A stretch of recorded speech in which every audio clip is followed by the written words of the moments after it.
यूसुफ भाई आपका mic disable हुआ है, मेरे ख्याल में म्यूट हुआ है। जी हम लाइव जा रहे हैं। बिस्मिल्लाहिर्रहमानिर्रहीम। अस्सलाम वालेकुम नाजरीन। We are live on Facebook and Zoom as well. अपने सेशन का हम आगाज़ करते हैं अल्लाह रब्बुल इज़्ज़त के बाबरकत नाम से। बिस्मिल्लाहिर्रहमानिर्रहीम। एक छोटी सी तिलावत में करता हूँ। बिस्मिल्लाहिर्रहमानिर्रहीम। वल अस्र इन्नल इंसान लफ़ी खुस्र इल्लल लज़ीना आमनु व अमिलुस्सॉलिहात व तवासौ बिल हक़्क़ि व तवासौ बिस्सब्र। सदक़ल्लाहुल अज़ीम। अच्छा, आज के सेशन का हम आगाज़ करते हैं। आज का जो सेशन है how to thrive and keep a positive mindset during pandemic topic है हमारा। और माइंडसेट के ऊपर बात करेंगे मोहम्मद वजीउद्दीन उमैर साहब। और वजी भाई का मैं मुख्तसरन तारुफ करवाऊँ। ट्रांसफॉर्मेशनल ट्रेनर हैं, एग्जेक्टिव कोच हैं और NLP के मास्टर लाइसेंस मास्टर प्रैक्टिशनर हैं। मैनेजमेंट कंसल्टेंट और एक इदारा है इनका प्रोडक्टिव स्पिरिट, उसके CEO एंड फाउंडर हैं। वजी भाई, आपको हम वेलकम करते हैं चेज़अप यूनिवर्सिटी के प्लेटफॉर्म पर। और शुक्रिया भी अदा करते हैं कि आपने अपने कीमती औकात में से वक्त निकाला। ओवर टू वजी भाई। अच्छा, जज़ाकल्लाह खैर यूसुफ भाई कि आपने मुझे अपॉर्चुनिटी दी यहाँ पे आने की और अपना मैसेज लोगों से शेयर करने की, और सबका शुक्रिया जो ज्वाइन कर रहे हैं यहाँ जूम पे भी और फेसबुक पे। मैं जो है क्विकली अपना स्क्रीन शेयर कर लेता हूँ, उसके बाद फिर मैं बाकायदा स्टार्ट करता हूँ आज के सेशन को। तो आप मेरा स्क्रीन शेयरिंग इनेबल कर दें यूसुफ भाई।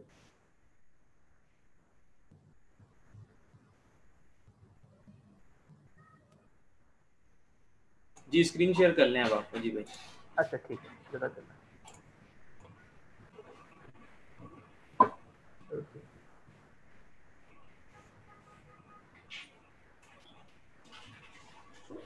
ओके, तो आपको स्क्रीन नज़र आ रही है? Can you see the screen? Slide जो मैंने शेयर की है। जी वजी भाई, स्क्रीन नज़र आ रही है। अच्छा, ज़बरदस्त। सो बिस्मिल्लाहिर्रहमानिर्रहीम, आज के सेशन का बाकायदा आगाज़ करते हैं। और आज के सेशन का जो मेन टॉपिक है वो ये है कि how to thrive and keep a positive mindset during the pandemic. जैसे कि आप सब जानते हैं कि हम एक चैलेंजिंग सूरत हाल का सामना कर रहे हैं। तो इस सूरत हाल में, इस तरह की दीगर चैलेंजिंग सूरत हाल में हम किस तरह जो है वो अपने आप आगे बढ़ सकते हैं और किस तरह एक पॉजिटिव माइंडसेट के साथ जो है लाइफ गुजार सकते हैं, और ऐसी ऐसी सूरत हाल का हम अच्छे तरह उसका मुकाबला कर सकते हैं इंशाल्लाह। वो आज हम क्विकली इस एक घंटे में कोशिश करेंगे कि इसको डिस्कस करें, इसको रैप अप करें। सो आगे बढ़ने से पहले क्विकली मैं अपना इंट्रोडक्शन करा दूं for those who don't know me. जैसा यूसुफ भाई शुरू में बताते हैं कि I am a transformational trainer, licence master practitioner of neuro linguistic programming, certified life coach, certified hypnosis practitioner and instructor. Hypnosis के through we help people improve their behaviours etcetera. इसके साथ साथ मैनेजमेंट कंसल्टेंट हूँ और corporate planning specialist के तौर पे काम कर चुका हूँ 10-11 साल मुख्तलिफ पाकिस्तान में, UAE में, सऊदी अरब में मुख्तलिफ कंपनीज के साथ to help them improve their business and set their long-term vision, strategy, etc. मुख्तलिफ बिजनेसेस किए हैं और करंटली जैसे ये सब भाई बता रहे थे कि प्रोडक्टिव स्पिरिट के नाम से मैं एक इदारा रन कर रहा हूँ जिसका मकसद है ट्रेनिंग, कोचिंग और कंसल्टिंग के थ्रू अफराद की ज़िंदगी और इदारों की ज़िंदगी को ज़्यादा बामकसद और बेहतर बनाना, ताकि जो हमारे प्रॉब्लम्स हैं यानी कि एज एन इंडिविजुअल जो प्रॉब्लम फेस कर रहे हैं या सोसाइटी जो प्रॉब्लम फेस कर रहे हैं उनको ओवरकम करके हम लाइफ में आगे बढ़ सकें, बेहतर नेशन हम आगे बढ़ सकें। सो आज का जो हमारा टॉपिक है which is about mindset, positive mindset हमें किस तरह रखना है। सो उसके ऊपर बात करने से पहले इट्स वेरी इंपॉर्टेंट कि पहले तो हम ये डिस्कस कर लें कि भाई माइंडसेट ज़रूरी क्यों है। पॉजिटिव और नेगेटिव तो बात की बात में आती है ना, पहले तो हम ये समझ लें कि माइंडसेट का किरदार होता क्या है और इसके ऊपर तवज्जो देना क्यों ज़रूरी है। अब आप ये सोच रहे होंगे कि मैं बात माइंडसेट की कर रहा हूँ, ये आम बीच में कहाँ से आ गया और ये मैं आपको आम की तस्वीर क्यों दिखा रहा हूँ। सो लेट मी एक्सप्लेन कि आम आपको क्यों नज़र आ रहे हैं। सो मेरा आपसे सवाल ये है कि अगर मैं चाहूँ कि मैं अपने घर के बागीचे में आम का पेड़ उगाऊं, ठीक है, दिस इज़ माय ऑब्जेक्टिव कि मैं अपने घर के गार्डन में, बागीचे में जो है मैं आम का पेड़ उगाऊं, लेकिन मैं जो बीज डाल दूं वो जो है वो सेब के डाल दूं, तो क्या आपके ख्याल में आम का पेड़ उग पाएगा? क्या आम का पेड़ उग पाएगा? Please type in the chat box जो लोग नहीं, फेसबुक बिल्कुल पे नहीं देख रहे होगा। हैं। नहीं उग पाएगा ना। तो इसका मतलब क्या है कि जैसा बीज होता है वैसे ही दरख्त होता है, ठीक है, वैसे ही फल होते हैं, ठीक है, जैसा बीज डलेगा वैसे ही फल होंगे, वैसे ही दरख्त उगेगा। तो जब तक मैं बीज तब्दील ना करूं, जब तक मैं सेब की जगह आम का जो बीज है उसकी गुठली डाल के उसको उसके ऊपर मेहनत ना करूं, तो जो है आम का पेड़ नहीं उगेगा, ठीक है ना। तो सिमिलरली हम लाइफ में जो भी हम रिजल्ट्स एक्सपीरियंस करते हैं, जो भी हम लाइफ में अचीव कर पाते हैं या नहीं कर पाते, बेसिकली वो रिफ्लेक्शन होता है हमारे बीच का, ठीक है, हमारे बीच का। और हमारा बीच क्या होता है? हमारा जो बीच होता है बेसिकली वो होता है हमारा माइंडसेट, ठीक है, हमारा माइंडसेट। जैसे हमारी सोचने का अंदाज होगा, जैसे हमारा माइंडसेट होगा, जैसे हमारा बिलीफ सिस्टम होगा, हम वैसे ही लाइफ में रिजल्ट्स एक्सपीरियंस कर रहे होंगे, ठीक है। कहा यह जाता है कि जब एक्सटर्नल वर्ल्ड में चीजें रिजल्ट्स एक्सपीरियंस कर रहे होते हैं, वो सिर्फ रिफ्लेक्शन होता है आपका इनर स्टेट ऑफ माइंड का। तो that's why it's very important कि अगर हम चाहते हैं कि हमारी ज़िंदगी में जो हमारे तजुर्बात हैं, हमारे जो नताइज हमें जो मिल रहे हैं, वो बदले, हम लाइफ में आगे बढ़ सकें, तो इट्स वेरी इंपॉर्टेंट कि जो है हम बात कहाँ से स्टार्ट करें? माइंडसेट से स्टार्ट करें, ठीक है। सो इसलिए माइंडसेट को समझना और फिर उसको पॉजिटिव रखना, ये दोनों बहुत ऐसे टॉपिक्स हैं जिनको हमें ज़्यादा से ज़्यादा डिस्कस भी करना चाहिए, इनको समझना भी चाहिए, और इंशाल्लाह यही हम आज के सेशन में करने की कोशिश करेंगे, ठीक है। तो आगे चलते हैं। और जो चीज़ मैं जिस टॉपिक से शुरू करना चाह रहा हूँ वो बेसिकली ये है कि अगर मैं चाह रहा हूँ कि मैं अपनी ज़िंदगी में ब्रेक थ्रूज क्रिएट करूँ, ठीक है, मैं अच्छे नताइज हासिल कर सकूँ, या जो मैं चैलेंजेस फेस कर रहा हूँ, चाहे वो पेंडेमिक की फॉर्म में हो या किसी और फॉर्म में हो, उनको ओवरकम करके लाइफ में आगे बढ़ सकूँ, तो अमूमन जो है उसके मुख्तलिफ उसके तरीक़ेकार होते हैं, उसके मुख्तलिफ कॉम्पोनेंट्स होते हैं। लेकिन 3 जो कॉम्पोनेंट्स हैं दैट आर वेरी इंपॉर्टेंट, ठीक है, 3 जो क्रिटिकल कॉम्पोनेंट्स हैं वो मैं चाहूँगा कि आपसे डिस्कस करूँ, और उनका फिर बताऊँ कि उनमें कौन सा ज़्यादा इंपॉर्टेंस रखता है, किस पे हमें ज़्यादा तवज्जो देनी चाहिए, ठीक है।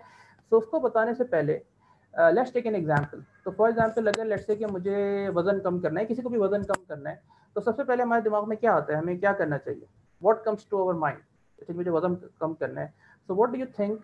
जो लोग जूम पे हैं या फेसबुक पे हैं, दोनों जो है वो चैट बॉक्स में टाइप करके बता सकते हैं, कमेंट शेयर कर सकते हैं, और अतीब और यूसुफ और दीगर लोग, कि अगर मुझे लेट्स से वजन कम करना है, ठीक है, तो उमूमन लोग क्या करते हैं? What's the first thing that comes to your mind, come to their mind, the first thing that they do, what do you think? हम अपने खानों को चेंज करते हैं, इसके अलावा हम वर्जिश करना शुरू करते हैं, ठीक है, और इस तरह की कुछ चीज़ें हैं जो अपनी रूटीन में भी जो है तब्दीली लेकर आते हैं। बिल्कुल ऐसी है, ठीक है। तो बेसिकली आप ये कह रहे हैं कि हम बेसिकली जब भी कोई काम करने की कोशिश करते हैं ना, जब वे trying to achieve anything in life, उमूमन जो हमारे दिमाग में पहली चीज़ आती है ना, वो चीज़ वो होती है स्ट्रैटेजी, ठीक है। जैसे यूसुफ भाई ने बताया स्ट्रैटेजी कि हाउ टू डू दैट, मैं किस तरह करूँ, ठीक है। मुझे वजन कम करना है, तो अच्छा जी मैं वजन कम कर सकता हूँ, कम खा के मैं एक्सरसाइज कर सकता हूँ, ठीक है। या बाज़ लोगों का वजन बहुत ज़्यादा होता है तो वो इवन सर्जरीज भी करवाते हैं, और मुख्तलिफ और ऑप्शन होते हैं। तो जो first thing that usually comes in our mind when we want to achieve something, वो होती है स्ट्रेटजी या हाउ टू डू इट, ठीक है। और इसी पे हमारा अक्सर फोकस होता है, और यहीं से हमारी कहानी का आगाज होता है। बट इवन दो कि हमारा फोकस इसी पे जाता है पहले, this is usually not the most important thing to focus on, ठीक है। तो आप सोच रहे होंगे यार ये क्या बात है, स्ट्रैटेजी के बगैर चीज़ें कैसे अचीव होती हैं, ठीक है। तो मैं ये नहीं कह रहा कि स्ट्रैटेजी इंपॉर्टेंट नहीं है, ये स्ट्रैटेजी होनी नहीं चाहिए। मैं आपको सिर्फ ये बताना चाह रहा हूँ कि खाली स्ट्रैटेजी बनाने से, स्ट्रैटेजी पे फोकस करने से आपके नतायज जो है वो हल नहीं होंगे। और उसकी जो आसान एग्जाम्पल वो ये वेट लॉस की है, कि क्या हम में से नहीं पता, क्या हमें नहीं पता लोगों को कि जी वजन किस तरह से कम किया जाता है? जो भी लोग ओवरवेट हैं, क्या उनको नहीं पता कि वजन किस तरह से कम किया जाता है? तो आई एम क्वाइट श्योर कोई भी बंदा ऐसा नहीं होगा दुनिया में जिसको वजन कम करना चाहता है उसको ये नहीं पता कि वजन कैसे कम किया जाता है। हम सबको पता है कि अगर वजन कम करना है तो उसके लिए जी हमें खाने को कंट्रोल करना पड़ेगा, हमें एक्सरसाइज करनी पड़ेगी, ठीक है जी, अपना रूटीन सही करना पड़ेगा, and so on, right. We need to make certain lifestyle changes. लेकिन ये चीज़ हमें पता होती है ना, ये स्ट्रेटजी में पता होता है, हाउ इज वेरी क्लियर कि हमें क्या करना है। लेकिन क्या उसके बावजूद लोग वजन कम कर पाते हैं? क्या उसके बावजूद लोग वजन कम कर पाते हैं? ठीक है। सो अगर आप गौर करेंगे तो यू विल रियलाइज कि majority of the people, even though they know very well about the strategy they need to change lose weight, but still they are unable to. और उसका क्या रीजन होता है? उसका जो रीजन होता है, उसमें से एक मेन रीजन ये हो सकता है कि हर इंसान की एक स्टोरी होती है, ठीक है। हम अपने आप को एक स्टोरी हमारी अपनी क्रिएट हमने की भी होती है, जो अपने आप को भी सुनाते हैं, हम दूसरों से भी शेयर करते हैं। और वो जो बेसिकली स्टोरी होती है, दैट डिटरमिन्स काफ़ी हद तक the quality of our life, ठीक है। तो कहते हैं हम कि the quality of your story determines the quality of your life. तो आपकी क्या स्टोरी है? हर बंदे की कोई ना कोई स्टोरी होती है। तो फॉर एग्जाम्पल अगर मेरी स्टोरी ये है कि जी मैं वज़न कम करना चाह रहा हूँ, और जी मुझे पता है कि जी खाना कंट्रोल करना पड़ेगा, वर्जिश कम करनी पड़ेगी, लेकिन जो स्टोरी मैं अपने आप को सुना रहा हूँ वो ये सुना रहा हूँ कि यार देखो मैंने पिछली बार भी कोशिश की थी, मैं नहीं कर पाया था, ठीक है, एक्सरसाइज मुझसे होती नहीं है, और यार देखो जब भी कोई मजे की चीज़ आती है तो मैं अपने आप को रोक नहीं पाता। इफ दैट्स माई स्टोरी, तो फिर मेरे लिए जो है वो वजन कम करना मुश्किल हो जाएगा। और even though I know the strategy, ठीक है, even though I know the strategy, उसके बावजूद भी अगर मेरी इस तरह की स्टोरी होगी तो मैं इस पर सही से अमल नहीं कर पाऊंगा। ठीक है, तो स्टोरी से क्या मुराद है यहाँ पे कि एक हमारा सेट ऑफ बिलीफ्स होता है, एक हमारा बिलीफ सिस्टम है, एक वो जो हम अपने आप को बार बार रिपीट करते रहते हैं, अपने आप को बार बार दोहराते रहते हैं, उसको बार बार हम सोचते रहते हैं, और वो चीज़ बार बार सोच के हमें लगने लगता है कि यही रियलिटी, यही हमारी जिंदगी, हम ऐसे ही है। ठीक है, तो अगर तो वो जो आपकी स्टोरी जो अपने आपको सुना रहे हैं उसकी क्वालिटी बड़ी ज़बरदस्त है, ठीक है, तो फिर तो जो है आपको लाइफ में अच्छे नतीजे मिलेंगे। ठीक है, लेकिन अगर उस स्टोरी के साथ कुछ मसले मसाइल हैं तो फिर आपको लाइफ में आगे बढ़ने में बहुत से प्रॉब्लम फेस हो सकते हैं।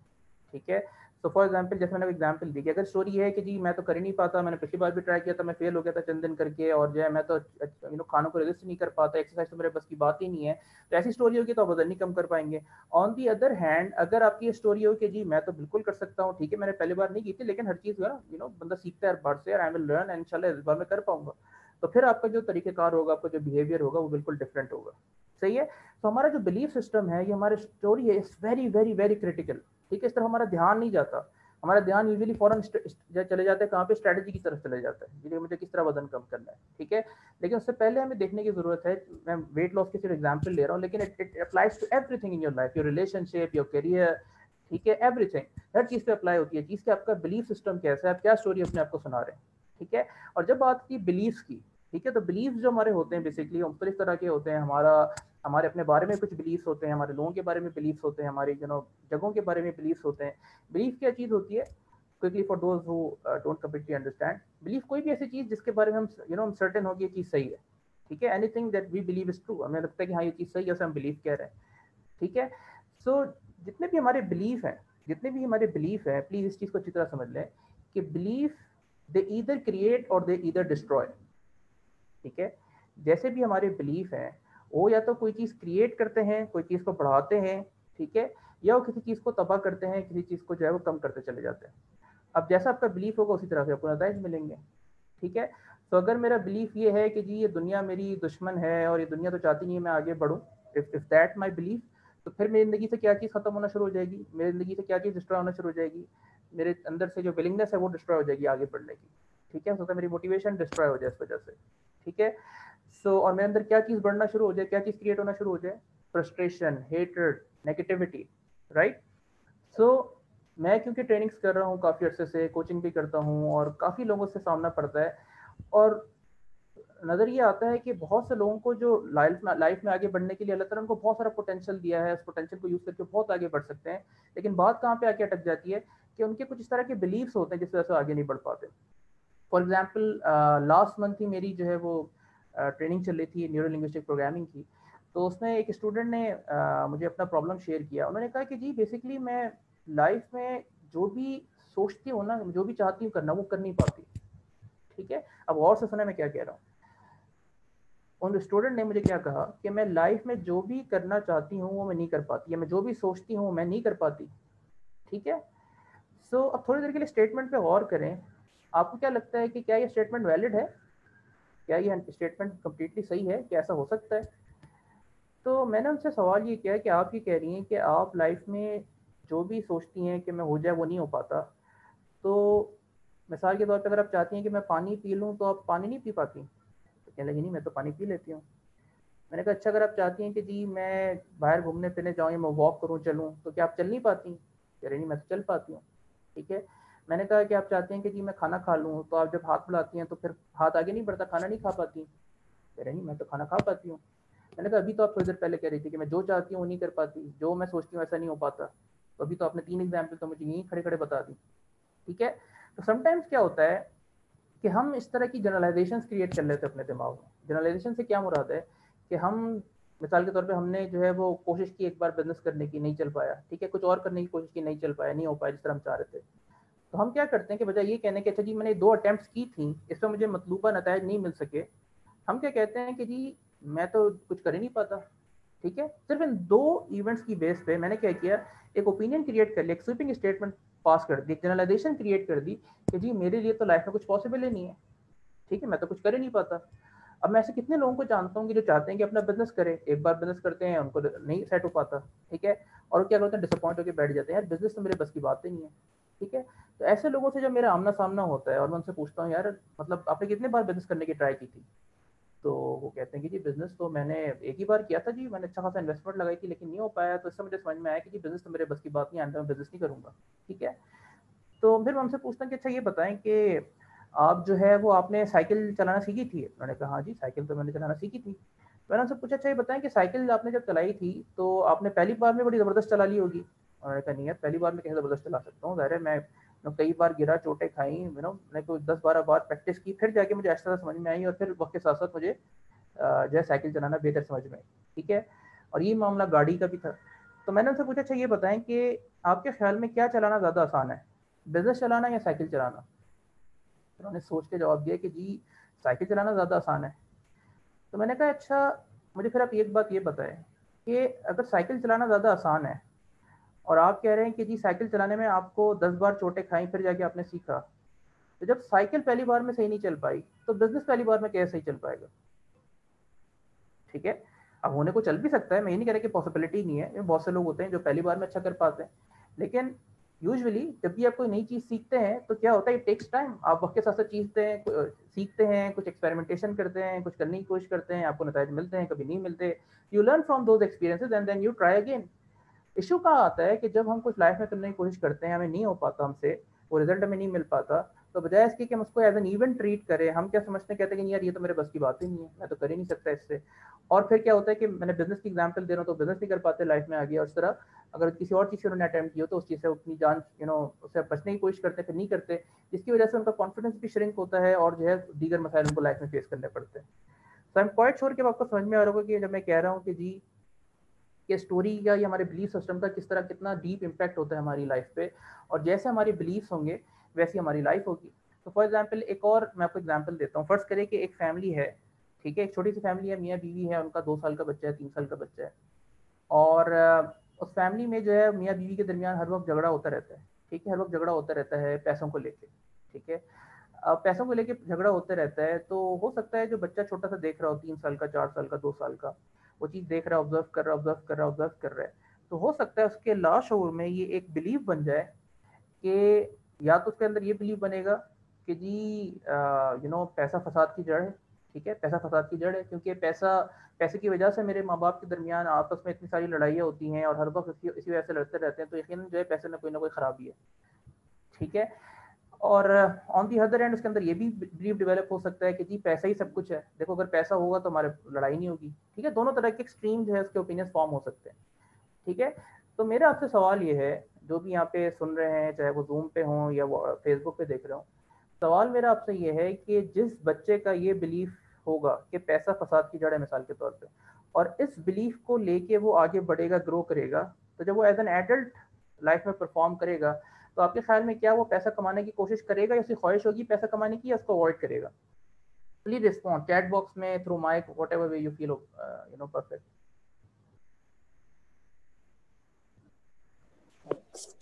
वजी भाई, आपको आवाज आ रही है? जी आ रही है। जी। मेरे ख्याल में तो वो पैसा फिर भी कमाएगा, क्योंकि पैसा एक बहुत जो है ना वो इब्तिदाई ज़रूरत है। जी ठीक है, जज़ाकल्लाह। और कोई अपना रिस्पॉन्स? मुझे यहाँ पे खैर फेसबुक की तो कमेंट्स नज़र नहीं आ रहे, आई डोंट नो, बट अगर कोई हो तो शेयर कर दीजिएगा। लेकिन देखें, आपको ऐसे, जैसे अदीब ने कहा कि ऐसी पॉसिबिलिटी है कि किसी का ये बिलीफ हो कि जी पैसा फसाद की जड़ है, उसके बावजूद भी वो पैसा मजबूरन कमाना पड़े। ठीक है, बट अगर वो मजबूरन कमा भी रहे तो फिर वो शौक से नहीं कमा रहा होगा। ठीक है, you will find many people जो पैसा कमाने की सही से कोशिश ही नहीं करते, उनकी प्रायोरिटी नहीं होती पैसा। ठीक है, आपको ऐसे लोग मिल जाएंगे, कमा सकते हैं, they have the potential, but नहीं कमाते। तो उसकी reason, one of the reason ये हो सकती है कि उनके अंदर दिमाग में यह डर बैठा हुआ हो कि जी अगर पैसा फसाद की जड़ है, तो क्या कोई लाइफ में चाहता है कि उसकी लाइफ में फसाद हो? ठीक है, तो हमें से कोई नहीं चाहता कि हमारी लाइफ में फसाद हो। तो फिर हो सकता है क्या करे, वो पैसे को अवॉइड करे। ठीक है, वो पैसे को अवॉइड करे। सही है। इसी तरह लोगों के और बहुत सारे बिलीव्स होते हैं। ठीक है, अच्छा अगर इसके मुकाबले में उसका ये बिलीव बन गया कि जी पैसा जो है वो पैसा ही सब कुछ है, क्योंकि पैसा होने से देखो लाइफ में झगड़े नहीं होंगे, तो फिर यू विल फाइंड पीपल के उनके इस तरह के बिलीव्स होते हैं, उसकी वजह से वो क्या करते हैं कि हमसे उनकी प्रायोरिटी जो पैसा ही बन जाता है, वो फिर पैसे के पीछे भागते रहते हैं, उनको सही गलत हलाल हराम कोई फिक्र नहीं होती, पैसा पैसा पैसा पैसा। क्यों, उस बिहेवियर के पीछे क्या रीज़न होती है? यकीनन उनके माइंडसेट में कुछ इस तरह के बिलीव्स होते हैं, बिलीफ सिस्टम में ऐसे बिलीव्स होते हैं जिसकी वजह से वो पैसे को ही सब कुछ समझते हैं और पैसे के पीछे ही भाग रहे होते हैं। ठीक है, सो आई एम क्वाइट श्योर कि आपको कुछ आइडिया होना शुरू हो गया होगा कि हमारे बिलीव्स का, जो हमारी स्टोरीज हैं, जो अपने आप को सुनाते हैं, उसका कितना ज़्यादा इम्पैक्ट होता है हमारी लाइफ में। और मज़े की बात ये है कि जो हमारे बिलीव्स होते हैं ये हमारे अक्सर लाशऊर में होते हैं और हमें शऊरी तौर पे उनका आइडिया नहीं होता, वो बिलीव्स हमारे, ठीक है, वो लाशऊर में होते हैं, हम चीज़ें कर रहे होते हैं, शऊरी तौर पे हमें उसकी आगाही नहीं होती, लेकिन वो लाशऊर में इस तरह के बिलीव्स इंस्टॉल्ड होते हैं। ठीक है, इसलिए अक्सर जो है, जो लोग पैसा नहीं कमा पा रहे होते, पैसे को वैल्यू नहीं दे पा रहे होते, तो उनके साथ हम सेशंस करते हैं, जब 1-to-1 सेशंस या ट्रेनिंग में जब उनसे डिस्कशन होती है, तो पता ये चलता है कि जिसको पैसा कमाने में मुश्किल हो रही है, उसके अंदर उस तरह के कुछ बिलीव्स हैं पैसे को लेके। कोई समझता है कि पैसा आने से जो है किसी का ईमान खत्म हो जाता है, लोग दीन से दूर चले जाते हैं। ठीक है, अब एक बंदा जिसका जो है वो दीन उसके लिए इंपॉर्टेंट है मिसाल के तौर पे, और उसका अगर ये बिलीफ है कि जी पैसा आने से दीन से इंसान दूर चले जाता है, ठीक है, तो फिर क्या होगा कि वो पैसा ज्यादा कमाने की कोशिश नहीं करेगा, पैसे भागेगा, या अगर उसके पास पैसा आ भी जाएगा तो क्या करेगा, किसी न किसी तरह से खर्च कर देगा। ठीक है, तो उसको हम समझा सकते हैं कि भाई देखो, पैसा आने से इंसान दीन से दूर नहीं होता, जरूरी नहीं है। बहुत से ऐसे लोग हैं जो बहुत अमीर थे, उनके दीनदार भी है। पैसा आने से इंसान जो है दीन से दूर नहीं होता, बस ये होता है कि इंसान जो है वो एक्सपोज हो जाता है। ठीक है, पहले उसको मौका नहीं मिल रहा था उल्टी चीजें करने का, उसका पैसा आ गया तो करना शुरू हो गया। तो दोनों पॉसिबिलिटीज है। एनीवे, ये सिर्फ मैं एग्जांपल दे रहा हूँ आपको समझाने के लिए कि किस तरह बिलीफ का जो है वो अमल दखल होता है, किस तरह जो है वो बिलीफ हमारी लाइफ का एक मेजर जो है उनका रोल होता है, जिसकी वजह से हमें रिजल्ट्स मिल रहे होते हैं जो हम लाइफ में एक्सपीरियंस कर रहे होते हैं। तो that's why it's very important to understand कि खाली स्ट्रैटेजी बना लेने से भी आपका मसला हल नहीं होता, बल्कि स्ट्रैटेजी के साथ साथ जो स्टोरी अपने आप को सुना रहे हैं, जो जो बिलीफ आपके अंदर है, जो जो वो भी साथ में जो है सपोर्टिंग हो। तो बिलीफ को अगर हम ब्रॉड लेवल पे देखें तो बिलीफ को हम दो कैटेगरीज में डिवाइड कर सकते हैं, चाहे तो आप नोट कर लें अपने पास। ठीक है, बिलीफ को हम दो तरह से डिवाइड कर सकते हैं। एक वो बिलीफ हैं जिन्हें हम कहते हैं लिमिटिंग बिलीफ्स। ठीक है, एक वो बिलीफ हैं जिन्हें हम कहते हैं लिमिटिंग बिलीफ्स। लिमिटिंग बिलीफ से क्या मुराद है? वो बिलीफ, आपके वो बिलीफ जो आपको लिमिट करते हैं लाइफ में आगे बढ़ने से। ठीक है, मिसाल के तौर पे अगर कोई है कि जी इसने एक बार बिजनेस किया और नहीं कर पाया, उसने कहा मैं तो हुई फेलियर, मैं तो बिजनेस कर ही नहीं सकता। ठीक है, या पैसा फसाद की जड़ है। ठीक है, तो कोई भी ऐसे बिलीफ, मैं तो इस काबिल ही नहीं हूँ, मैं तो किसी काबिल ही नहीं हूँ। ठीक है, सो इस तरह के जितने भी बिलीफ्स अगर आपके हैं, इन्हें हम लिमिटिंग बिलीफ्स कहते हैं, क्योंकि ये लाइफ को लिमिट कर रहे होते हैं। इसके बरक्स दूसरे बिलीफ्स होते हैं, वो होते हैं एम्पावरिंग बिलीफ्स। एम्पावरिंग बिलीफ से क्या मुराद है? जैसे नाम से जाहिर है कि वो बिलीफ जो आपको एम्पावर करते हैं, जो कहते हैं कि हाँ जी, मिसाल के तौर पे हाँ मैं कर सकता हूँ, हाँ मैं लाइफ में आगे बढ़ सकता हूँ। ठीक है, मैंने ये कोशिश की थी, इससे नतीजा नहीं मिला, लेकिन इससे मैं सीखा भी तो हूँ। अब जो मैं सीख के करूंगा तो ज्यादा अच्छा रिजल्ट मिलेगा। ठीक है, तो जो एम्पावरिंग बिलीफ है वो आपको लाइफ में आगे बढ़ने में हेल्प करते हैं। जो आपके लिमिटिंग बिलीफ है वो आपको लाइफ में आगे बढ़ने से रोकते हैं। तो इट्स वेरी इंपॉर्टेंट कि आप बैठे इस सेशन के बाद, जब भी आपको मौका मिले, जब रिलैक्स होकर, तो देखें कि मेरे दिमाग में मैंने इस तरह के बिलीफ तो नहीं पाले हुए उल्टे सीधे। ठीक है, जैसा शुरू में एग्जाम्पल दी कि मैं तो जो चाहता हूँ हो ही नहीं पाता। ठीक है, तो वेरी रॉन्ग जनरलाइजेशन। ठीक है, या बस मेरे बिजनेस करना तो मेरे बस की बात ही नहीं है। ठीक है, या मैं तो लाइफ में आगे बढ़ नहीं सकता। ठीक है, मेरी तो कोई वैल्यू नहीं है। ठीक है, मैं बहुत यंग हूँ, मैं कैसे कुछ अचीव कर सकता हूँ। अब बाद लोगों को ये टेंशन होती है। एक ट्रेनर अपनी कहानी सुना रहा था, उनको टेंशन क्या थी कि यार मैं तो इतना यंग हूँ, लोग मेरी बात कैसे सुनेंगे। अब उसने इस चीज से फोकस किया हुआ था, उसको समझाया कि यार देखो यंग होने की क्या एडवांटेजेस है। ठीक है, यंग होने की क्या एडवांटेजेस है? तो यार यंग होने के बड़े एडवांटेजेस हैं। You are more curious to learn, you have energy. ठीक है, तुम ज्यादा मेहनत कर सकते हो, आगे बढ़ सकते हो, जो ज्यादा एजेड बंदे के लिए पॉसिबल नहीं होता। ठीक है, तो कभी कभार माइंडसेट शिफ्ट करने से, बिलीफ सिस्टम को चेंज करने से आपकी लाइफ में जो है मेजर इंप्रूवमेंट आ सकती है। That's why it's very important कि आप क्या करेंगे, जब भी आप फारिग हों, सुकून से किसी टाइम पे बैठे और अपने बारे में पूरा आप एक पेज पे लिखें कि मेरे अपने बारे में क्या ख्याल है, मैं किस तरह अपने आप को डिफाइन करता हूँ। ठीक है, और फिर कैटेगराइज करें कि उसमें कोई ऐसी चीज़ तो नहीं है, कोई ऐसी चीज़ तो नहीं है कि जो मुझे लाइफ में आगे बढ़ने से लिमिट करेगी, जिसमें मैं आपको डाउट कर रहा हूँ। ठीक है, अगर मैं डाउट कर रहा हूँ, तो अगर आपको लग रहा है कि ऐसी चीज़ है, तो फौरन उससे अपनी जान छुड़ाएं। उसका तरीका ये कि आप इसको चैलेंज करें, जैसे होता है ना डेविल्स एडवोकेट बन के, इसको चैलेंज करें कि इसके ये बिलीफ बाकी सही है, क्या इसमें और पॉसिबिलिटीज नहीं हो सकती। ठीक है, मैंने बिजनेस करने की कोशिश की थी, 2 बार फेल हो गया, इसका मतलब ये तो नहीं है कि यार मैं बिजनेस कर ही नहीं सकता। और कितने बिजनेसमैन है जिन्होंने 8-8 बिजनेस फेल होने के बाद 9वां बिजनेस उनका सक्सेसफुल हुआ। अक्सर बिजनेसमैन के साथ ये स्टोरी होती है। तो आप क्या करें, इसको चैलेंज करें, उससे जितना जल्दी जान छुड़ाए उतनी जल्दी जो है वो आप लाइफ में आगे बढ़ पाएंगे। एनीवे, तो बात मैंने स्टार्ट की थी स्ट्रैटेजी से। मैंने कहा स्ट्रैटेजी बनाने से खाली आपका काम नहीं होता, बल्कि साथ साथ आपकी जो स्टोरी है वो भी पावरफुल होनी चाहिए, अच्छी होनी चाहिए, सब एम्पावरिंग होनी चाहिए। लेकिन खाली स्टोरी से भी काम नहीं चलता। ठीक है, आपने मिसाल के तौर की स्ट्रैटेजी भी बड़ी बेहतरीन है, आपकी जो स्टोरी भी आपकी बड़ी सपोर्टिव है, बड़ी एम्पावरिंग है, बेहतरीन है, लेकिन उसके बाद जो तीसरी चीज़ है जो मैं पे डिस्कस करना चाह रहा हूँ वो है कि आपकी जो स्टेट है फिजिकली, मेंटली, इमोशनली, अगर आप बेहतरीन स्टोरी अपनी हो, लेकिन और आपकी स्ट्रेटजी भी बड़ी बेहतरीन हो, लेकिन आपकी जो स्टेट है physically mentally mostly you feel down, depress, energetic बिल्कुल भी नहीं, ठीक है, लो इन एनर्जी, डाउन, डिप्रेस, तो क्या आप अपना गोल अचीव कर पाएंगे? क्या आप अपना गोल अचीव कर पाएंगे? यस और no? Type in the chat box, type in the comments. Would you be able to achieve what you want to achieve? भजी भाई बहुत मुश्किल हो जाएगा अपने गोल तक पहुंचना। ठीक है, बहुत मुश्किल हो जाएगा ना। और अक्सर औकात हमें पता होता है हमें क्या करना है, हम क्या करना चाह रहे हैं, लेकिन क्या होता है कि हम we feel very sad sometimes, we feel low in energy. तो उस वक्त क्या होता है कि फिर जो है मुश्किल हो जाता है हमें वो करना जो हम करना चाह रहे हैं। तो that's Y one of the most आप कह लें कि प्रीशियस इंपॉर्टेंट स्किल जो आप सीख सकते हैं वो ये है कि किस तरह आपने जो है वो अपने आप को पीक स्टेट में रखना है। ठीक है, किस तरह अपने आप को अपने पीक स्टेट में रखना है, यानी कि फिजिकली, इमोशनली और मेंटली आप किस तरह अपने आप को एक अच्छी स्टेट में रख के काम आगे कर सकते हैं। तो इंशाल्लाह इस ट्रेनिंग में मैं आपको उसके मुख्तलिफ एस्पेक्ट दिखाऊंगा कि किस तरह अपने आप को फिजिकली, मेंटली, इमोशनली आप पॉजिटिव स्टेट में रख सकते हैं, पीक स्टेट में रख सकते हैं, ताकि आप ब्रेक थ्रूज क्रिएट कर सकें और जो लाइफ में अचीव करना चाह रहे हैं वो कर सकें। सो आई एम होपफुल कि आपको जो मैं समझा रहा हूँ वो बात काफ़ी तक समझ में आ चुकी होगी, इवन दो कि ऐसा टॉपिक है जिससे हम घंटों और दिनों बात कर सकते हैं, बट मैं यहाँ पे क्विकली उसकी एक समरी प्रेजेंट कर रहा हूँ क्योंकि वेरी लिमिटेड टाइम है।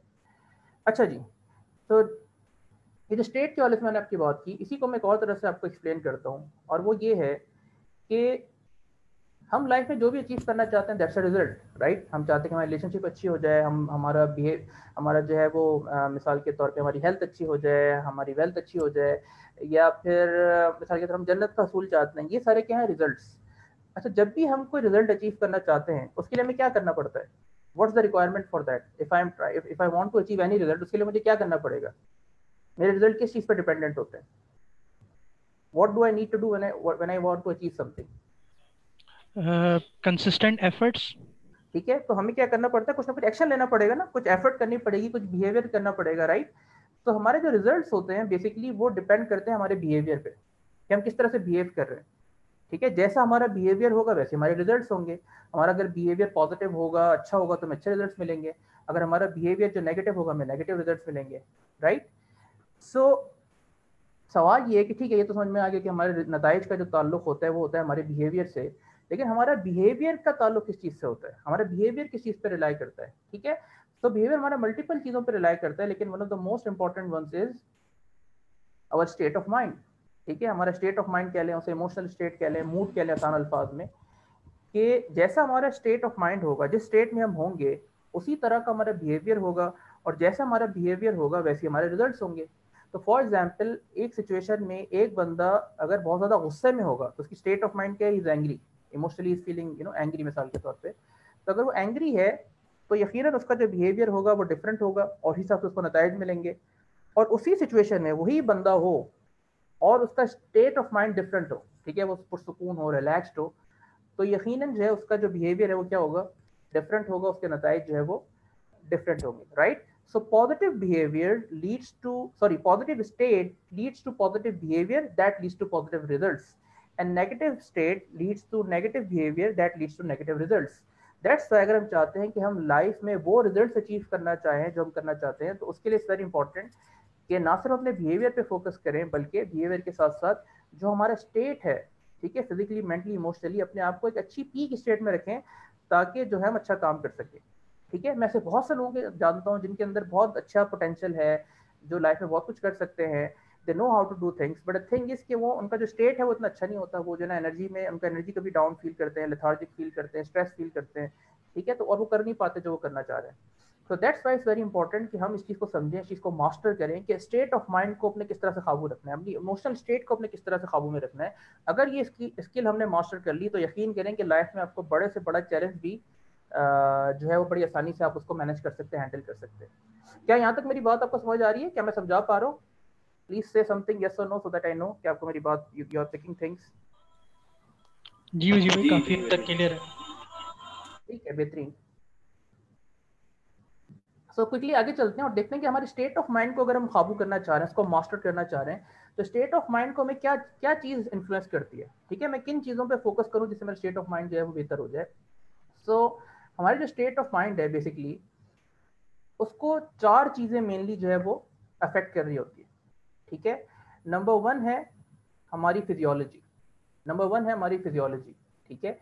फिजियोलॉजी से मुराद है कि हमारी बॉडी किस तरह की है, और थोड़ी देर में आपको मजीद डिटेल्स में मैं आपको जाके एक्सप्लेन करूंगा कि हमारी फिजियोलॉजी का गहरा ताल्लुक है हमारी स्टेट ऑफ माइंड के साथ। तो दूसरी चीज़ हमारी स्टेट ऑफ माइंड को, हमारे इमोशनल स्टेट को इम्पैक्ट करती है, वो है हम सिचुएशंस को, इवेंट्स को क्या मीनिंग दे रहे हैं, ठीक है, क्या मीनिंग दे रहे हैं, किस तरह से इंटरप्रेट कर रहे हैं और किस तरह से लैंग्वेज का इस्तेमाल कर रहे हैं, उसका भी एक गहरा ताल्लुक है हमारी स्टेट ऑफ माइंड के साथ। इंशाल्लाह उस पर भी मैं थोड़ी देर में बात करूंगा। यही तरह जो तीसरी चीज़ है वो ये है कि हम किस चीज़ पर फोकस कर रहे हैं, ठीक है। जिस चीज़ पे हम फोकस करेंगे उसी हिसाब से हमारा स्टेट ऑफ माइंड डेवलप हो रहा होगा। और जो चौथी चीज़ है वो है स्पिरिचुअलिटी, यानी कि हमारी कुछ रूहानी भी नीड्स हैं, उनका भी गहरा ताल्लुक है हमारे स्टेट ऑफ माइंड के साथ, ठीक है। तो जैसा कि आप यहाँ पे इस फिगर में देख सकते हैं कि ये सारी चीज़ें आपस में इंटर रिलेटेड है। तो हमारी फिजियोलॉजी हमारे स्टेट ऑफ माइंड को इम्पैक्ट कर सकती है and it works the other way around as well, यानी कि हमारी स्टेट फिजियोलॉजी को इम्पैक्ट कर सकती है, हमारी फिजियोलॉजी स्टेट को चेंज कर सकती है, ठीक है। इस तरह इंसान अगर बुरे स्टेट में है, नेगेटिव स्टेट में है, तो वो गलत चीज़ों पर फोकस कर रहा होगा, वो चीज़ों को गलत मीनिंग दे रहा होगा, ठीक है। वो रूहानी तौर पे जो चीज़ें करनी है शायद वो ना कर पाए।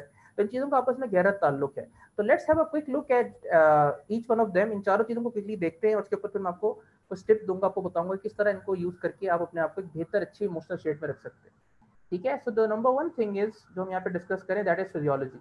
और फिजियोलॉजी के बारे में जैसे मैंने आपको कहा कि फिजियोलॉजी का एक बहुत ही गहरा ताल्लुक है हमारी इमोशनल स्टेट के साथ, ठीक है, जिस किस तरह हम इमोशनली फील करते हैं, हमारा स्टेट ऑफ माइंड किस तरह से।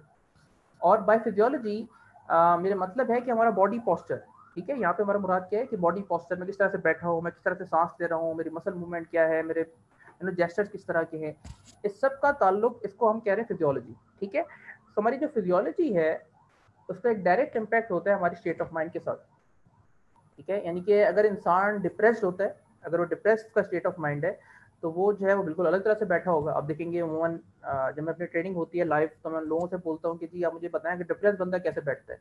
तो फौरन लोग क्या करते हैं कि फौरन जो है अपने आप को चेंज कर लेते हैं, वो शोल्डर झुका लेंगे, सर नीचे कर लेंगे, राइट, और एक उनका डिफरेंट पोस्टर फौरन अडॉप्ट कर लेंगे, सही है। ये तरह जब बंदा एक्साइटेड होता है, खुश होता है, उसकी डिफरेंट फिजियोलॉजी होती है, राइट।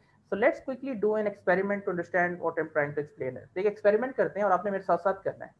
आपने करना क्या है कि आपने अपनी आंखों से थोड़ा सा ऊपर, आई लेवल अबव ऊपर देखना है, और आपने क्या करना है कि अपनी बेस्ट स्माइल देखनी, बेस्ट स्माइल देनी है, ठीक है। आंखों से ऊपर देखते रहे, अपनी बेस्ट स्माइल दें, और आपने अपनी बेस्ट स्माइल इस तरह से देनी कि आपकी बत्ती सी नजर आनी चाहिए, ठीक है। सो ऊपर देखते रहे और अपनी बेस्ट स्माइल दें, और ये स्माइल वाला जो आपका ओवरऑल एक्सप्रेशन है ये चेंज नहीं होना चाहिए, ठीक है। इस एक्सप्रेशन को रखे रहे, स्माइल को रखे रहे, and then try to be sad and notice what happens instead, ठीक है। Try to be sad and notice what happens instead. अपने आपकी स्माइल नहीं जानी चाहिए, ठीक है। अब स्माइल आपकी वैसी रहे, आपकी आंखें भी ऊपर रहे, स्माइल आपकी फुल रहे, एक्सप्रेशन कोई भी चेंज नहीं होना चाहिए जरा सा भी। And then try to be sad and notice what happens instead. Type in the chat box, share in the comments, what happens.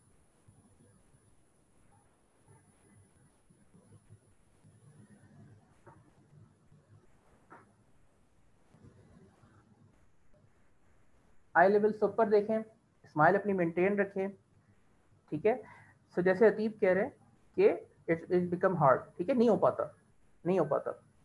इसे हमें क्या पता चलता है, इससे दो बातें पता चलती है। पहली बात हमें ये पता चलती है कि हमारी, तो जैसे मैंने पहले कहा कि हमारी फिजियोलॉजी का गहरा ताल्लुक है हमारी स्टेट ऑफ माइंड के साथ। तो अगर मैंने खुशी की फिजियोलॉजी अडॉप्ट की हुई है, अगर मैं स्माइलिंग कर रहा हूँ और पावर पोस्चर्स मैंने अडॉप्ट किया हुआ है, तो फिर मेरे लिए खुश रहना आसान रह जाएगा, एक अच्छे स्टेट ऑफ माइंड में रहना आसान हो जाएगा। और इसके बरस अगर मैं बिल्कुल डाउन और डिप्रेस्ड हूँ, नीचे देख रहा हूँ और बिल्कुल जैसा डिप्रेस बंदा बैठते वैसे बैठ जाऊँ, तो ज़ाहिर है फिर मैं डिप्रेशन की स्टेट में जाना शुरू हो जाऊँगा। और इसके ऊपर पूरी जो है रिसर्च है, साइंटिफिक रिसर्चेज हैं, आप चाहें तो उस पर जाके सर्च भी कर लीजिएगा। एक बहुत ही फेमस टेड टॉक है बॉडी लैंग्वेज के हवाले से, जिसमें ये बात बताते हैं कि जी अगर मिसाल के तौर पर मैं आगे, वैसे भी मैं नॉर्मल हूँ, मेरा मूड बिल्कुल सही है, नो इश्यूज विद मी, ठीक है। लेकिन अगर मैं क्या करूँ कि सिर्फ 2 मिनट के लिए, 2 मिनट के लिए अगर अपना सर झुका लूँ, और जिस तरह डिप्रेस बंदा बैठता है ना, बिल्कुल 2 मिनट के लिए अगर मैं वैसे बैठना शुरू कर दूँ, तो मेरा जो ब्लड केमिस्ट्री है वो चेंज होना शुरू हो जाएगी, और मेरे अंदर से जो है वो स्ट्रेस के जो हार्मोन्स हैं, कोर्टिसोल, इस तरह की चीज़ें रिलीज होना शुरू हो जाएंगी, और मैं 2 मिनट में वाकई में डिप्रेस फील करना शुरू हो जाऊँगा, ठीक है। और इसके बरक्स अगर जो है मैं पावर पोस्टर अडॉप्ट कर लूँ, ठीक है, फॉर एग्जांपल विक्ट्री का साइन है, ठीक है, जैसे आप खुश होते हैं आप कैसे होते हैं, आप किस तरह, आपका बॉडी लैंग्वेज किस तरह की होती है, अगर उसको आप मेंटेन कर लें, तो आप खुश ना भी हो तो ऑटोमेटिकली आपके अंदर खुशी जनरेट होना शुरू हो जाएगी, क्योंकि ये चीज़ें आपस में नथी हुई हुई हैं, ठीक है। जो हमारी फिजियोलॉजी हमारा स्टेट ऑफ माइंड है, ये आपस में नथी हुई हुई है, ठीक है, आपस में गहरा ताल्लुक है, ठीक है। दूसरी चीज़ जो हमें इस एक्सरसाइज से पता चलती है वो ये पता चलती है कि अगर हमने एक फिजियोलॉजी अडॉप्ट की हुई है, यानी कि मिसाल के तौर पे अगर हमने खुशी की फिजियोलॉजी अडॉप्ट किया, मैं स्माइल कर रहा हूँ और ऊपर देख रहा हूँ मिसाल के तौर पे, तो फिर मेरे लिए दूसरी उसी सेम उस पोजीशन को रखते हुए उस वक्त मेरे लिए उदास होना मुश्किल हो जाता है, तकरीबन नामुमकिन हो जाता है, ठीक है। तो इसमें पता है क्या चलता है कि जब भी आपको लगे कि you are low in energy, या आपको लगे कि जी मैं डिप्रेस फील कर रहा हूँ, डाउन फील कर रहा हूँ, अगर उस तरह की फीलिंग आना शुरू हो जाए, तो one thing you can do immediately is what, फौरन आपने क्या करना है, अपनी फिजियोलॉजी को क्विकली चेंज करें। फौरन नोट करें कि मैंने फिजियोलॉजी ऐसी तरह अडॉप्ट नहीं की हुई जो नेगेटिव फिजियोलॉजी हो, फौरन उसको चेंज करें, थोड़ा उठे, थोड़ा चले फिरे, एक्सरसाइज करें, जंप करें, आप 10 बार जंप करें, यू विल सी कि आपके अंदर एकदम से एनर्जी आ जाएगी, ठीक है। और ये चीज़ हमें अपने दीन में भी मिलती है, जैसे आपने हदीस सुनी होगी गालिबन कि हुज़ूर सल्लल्लाहु अलैहि वसल्लम ने फरमाया कि अगर गुस्से में हो तो खड़े हो तो बैठ जाओ, बैठे हो तो लेट जाओ। आई एम श्योर कि आपने ज़्यादातर ने या सबने हदीस सुनी होगी, ठीक है। तो अगर हम गुस्से में हैं और खड़े हैं तो बैठ जाएं, बैठे हैं तो लेट जाएं, तो इसमें क्या चीज़ तब्दील हो रही है, इसमें क्या हमारी सोच तब्दील हो रही है, क्या तब्दील हो रहा है। तो अगर आप गौर करेंगे तो इसमें जो मेन चीज़ तब्दील हो रही है वो क्या तब्दील हो रही है, वो हमारी फिजियोलॉजी तब्दील हो रही है, ठीक है। So one thing that you can do to change your state of mind immediately within a few seconds, तो अगर इसको प्रैक्टिस करते रहेंगे, क्योंकि हम एनएलपी में काम खुद भी करते हैं, अपने स्टूडेंट्स को भी करवाते हैं, तो वी लर्न कि how to quickly change your state of mind. अभी आप 1 मिनट में आप डाउन है, next minute you are up और आप फुल ऑफ एनर्जी है। तो इस चीज़ को आप जरूर प्रैक्टिस करें, इसको मास्टर करें। सो एक तो चीज़ ये आपकी फिजियोलॉजी जो हमारे स्टेट ऑफ माइंड को इम्पैक्ट करती है। दूसरी चीज़ क्या है, वो है language and meaning. Language and meaning, और लैंग्वेज एंड मीनिंग से क्या मुराद है कि जो हमारा दिमाग है वो डिफरेंट सिचुएशंस को और लाइफ एक्सपीरियंसेस को डिफरेंट मीनिंग्स दे रहा होता है, और उन पर तरह तरह के लेबल्स लगा रहा होता है, ठीक है, कि ये चीज़ अच्छी है, ये चीज़ बुरी है, ये वाक़या गंदा है, ये वाक़या अच्छा है, ठीक है। और सिचुएशंस को हम डिफरेंट तरह से इंटरप्रेट कर रहे होते हैं। इस पॉइंट को फर्दर समझाने से पहले let me ask you one thing, आपको इस वक्त स्क्रीन पे क्या नज़र आ रहा है, ठीक है। इस वक्त आपको स्क्रीन पे क्या नजर आ रहा है, मैंने क्या लिखा है या क्या बनाया, type in the chat box, type in the comments so that I know what do एक यू गोल थिंक, दायरा। ठीक है। सो अतीब कह रहे हैं मैंने गोल दायरा बनाया, व्हाट अबाउट अदर पीपल, आपके ख्याल में और क्या हो सकता है ये, ठीक है। यूसुफ कह रहे हैं 0, ठीक है। अब हो सकता है कि कोई इस दायरे को देख के कहे ये उन्होंने कहा एक गोल दायरा है, सर्कल है, ठीक है। यूसुफ कह रहे हैं 0 है, हो सकता है इसको कोई ओ पढ़े, ठीक है। असल में चीज़ें क्या है, असल में चीज़ क्या है, असल में एक ये लाइन है जो मैंने खास तरह से ड्रॉ की है, बट वो क्या रहा है कि जैसे इस लाइन को आपने देखा, फौरन आपके दिमाग ने क्या किया, कुछ मीनिंग्स क्रिएट की, फौरन उसको लेबल किया, ये दायरा है, ठीक है, ये दायरा है, ये 0 है, या ये लेटर ओ है, ठीक है। तो इसी तरह क्या हो रहा है कि हम लाइफ में डिफरेंट सिचुएशंस को देख रहे होते हैं, उनको एक खास मीनिंग दे रहे होते हैं, उनको फौरन लेबल दे रहे होते हैं, ठीक है। और जिस तरह की हम मीनिंग देते हैं, ठीक है, जिस तरह की हम मीनिंग देते हैं किसी भी सिचुएशन को, या जिस तरह का हम लेबल उस पर लगवा देते हैं सिचुएशन पे, उसी तरह से क्या होता है, हमारे स्टेट ऑफ माइंड डेवलप हो रही होती है, ठीक है। So we give meaning to different situations and life experiences and put different labels on them. जिसकी वजह से क्या होता है कि जैसे हम मीनिंग देंगे वैसे हमारा इमोशनल स्टेट डेवलप होगा। अब जैसे क्योंकि हम बात कर रहे हैं पैंडेमिक के कॉन्टेक्स्ट में, क्योंकि हम कोविड को यहाँ पे आजकल चल रहा है मामला, और जो है लॉकडाउन है और मुख्तलिफ चैलेंजेस हैं, तो अब इस सिचुएशन है ना, ये सिचुएशन है, अब इसमें जो है वो लोग तरह तरह से डिफरेंट मीनिंग दे सकते हैं, उस पर डिफरेंट लेबल्स लगा सकते हैं। तो यहाँ पे मैं कुछ एग्जांपल्स आपके साथ शेयर कर रहा हूँ, 2 एग्जांपल्स। पहली एग्जांपल ये है कि हो सकता है कि जैसे कोई बंदा लॉकडाउन स्टार्ट हुआ, हम सब ने भी लॉकडाउन एक्सपीरियंस किया, शुरू में ज़्यादा स्ट्रिक्ट था, थोड़ा सा उसमें नरमी एक तरह से, तो हो सकता है कि किसी ने उसको ये मीनिंग दी हो कि जी कोरोना की वजह से मैं घर में कैद हो गया हूँ, ठीक है, कोरोना की वजह से मैं घर में कैद हो गया हूँ। तो अगर किसी ने ये मीनिंग दी है, तो आपके ख्याल में क्या वो अच्छा फील करेगा, पॉजिटिव फील करेगा, उसकी इमोशनल स्टेट कैसी होगी, विल ही फील गुड और विल ही फील नेगेटिव, उसकी इमोशनल स्टेट पॉजिटिव नहीं होगी। What do you think, type in the chat box, ठीक है।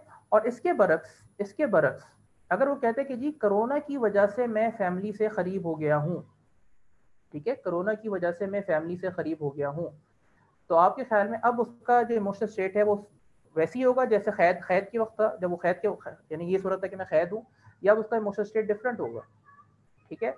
तो यू वुड एग्री कि इन दोनों जुमलों में, इन दोनों बिलीव्स में, इन दोनों स्टेटमेंट में इनके नतीजे में जो मेरा स्टेट ऑफ माइंड बनेगा वो बिल्कुल अपोजिट बनेगा। अगर मैं समझ रहा हूँ कि जी कोरोना की वजह से मैं कैद हो गया हूँ और मैं तो घर में बंद होकर रह गया हूँ, तो देयर हाई चांसेस कि जो है मैं नेगेटिव फील करना शुरू कर दूँ। इसके वजह से अगर मैं ये सोच रहा हूँ कि जी कोरोना की वजह से मैं फैमिली से करीब हो गया हूँ, मैं कब से चाह रहा था कि फैमिली के साथ टाइम स्पेंड करूँ, मौका नहीं मिल पाता था, कभी ऑफिस के काम, कभी ये कभी वो। अब तो इतना अच्छा टाइम है फैमिली के साथ, I can play with them, I can spend time with them, I can watch useful documentaries with them, right. मैं अपने बच्चों को पढ़ा सकता हूँ एंड सो ऑन। तो अगर आप इस तरह से सोचेंगे तो आपका जो स्टेट ऑफ माइंड है वो डिफरेंट डेवलप हो रहा होगा। सिमिलरली एक और एग्जांपल देख लेते हैं कि जी हो सकता है बाद लोग कहेंगे कि कोरोना की वजह से सारे काम रुक गए, हो सकता है बाद लोग सिचुएशन को ये मीनिंग दें, इस तरह से इंटरप्रेट करें, राइट। और बाद लोग ये भी कह सकते हैं कि जी कोरोना की वजह से अब मैं वो काम भी कर सकता हूँ जो पहले मैं चाह के भी नहीं कर पा रहा था, ठीक है। कोरोना की वजह से अब मैं वो काम भी कर सकता हूँ जो मैं पहले चाह के भी नहीं कर पा रहा था, ठीक है। सो अगेन ये सोचने के बिल्कुल दो अलग अंदाज हैं। आप जो अंदाज भी पिक करेंगे ऑटोमेटिकली आपकी जो इमोशनल स्टेट है उसी हिसाब से क्रिएट होना शुरू हो जाएगी, ठीक है। तो दैट्स वेरी इंपॉर्टेंट कि अपनी फिजियोलॉजी को भी हम पॉजिटिव रखें, साथ साथ हम ये देखें कि मैं सिचुएशन को जिसमें मैं हूँ उसको मैं क्या मीनिंग दे रहा हूँ, मैं उस पर क्या लेबल लगा रहा हूँ। अगर मैं कह रहा हूँ कि जी कोरोना आने से तबाही फैल गई है, अगर मैंने ये लेबल लगा दिया उस पर, तो यकीनन I will feel bad about it, ठीक है। लेकिन अगर मैं डिफरेंट लेबल लगा रहा हूँ, उसको डिफरेंट तरह से इसको इंटरप्रेट कर रहा हूँ, तो I will have a different emotional state. तो अगर आप में से कोई ऐसा हो या आपके जानने वालों में से कोई ऐसा बंदा हो जो इस सिचुएशन में स्ट्रेस फील कर रहा है, परेशान फील कर रहा है, तो देयर हाई चांसेस कि उसने क्या किया है कि सिचुएशन को इस तरह से इंटरप्रेट किया, उसको इस तरह से मीनिंग दी है जो उसको रिस्ट्रिक्ट कर रहा है, जिसकी वजह से उसके अंदर इस तरह की जो नेगेटिव स्टेट्स हैं वो डेवलप हो रही है। जो दूसरी चीज़ जिसमें मैं फोकस करना चाहूँगा वो ये है जो हमारी लैंग्वेज, जो लैंग्वेज हम इस्तेमाल कर रहे हैं। देखिए लैंग्वेज के बारे में एक चीज़ अच्छी तरह से समझ लें कि the language we use creates meaning, ठीक है, एंड मीनिंग क्रिएट इमोशंस। जो हम लैंग्वेज इस्तेमाल करते हैं, जिस तरह से इस्तेमाल करते हैं, उसी तरह से मीनिंग क्रिएट करते हैं उस सिचुएशन के हवाले से, ठीक है। और जैसी मीनिंग होगी वैसे इमोशन होंगे, जैसे मैंने थोड़ी देर पहले आपको एक्सप्लेन किया। So be very careful about the language you are using, whether you are doing self talk, जो अपने आप से बात कर रहे हो, इंसान कम्युनिकेशन दोनों तरह की होती है, इंटरनल एक्सटर्नल। तो भले से अपने आप से बात कर रहे हो, किसी और के साथ बात कर रहे हो, इस चीज़ का जरूर ख्याल रखें कि आप लैंग्वेज किस तरह की इस्तेमाल कर रहे हैं, ठीक है, आप चीज़ों को किस तरह से कम्युनिकेट कर रहे हैं। The words we use to describe our experience become our experience. इस चीज़ पे प्लीज फोकस करें। The words we use to describe our experience become our experience. जो हम अल्फाज इस्तेमाल करते हैं अपनी सिचुएशन को डिफाइन करने के लिए, वो अल्फाज ही हमारे एक्सपीरियंस बन जाते हैं, ठीक है।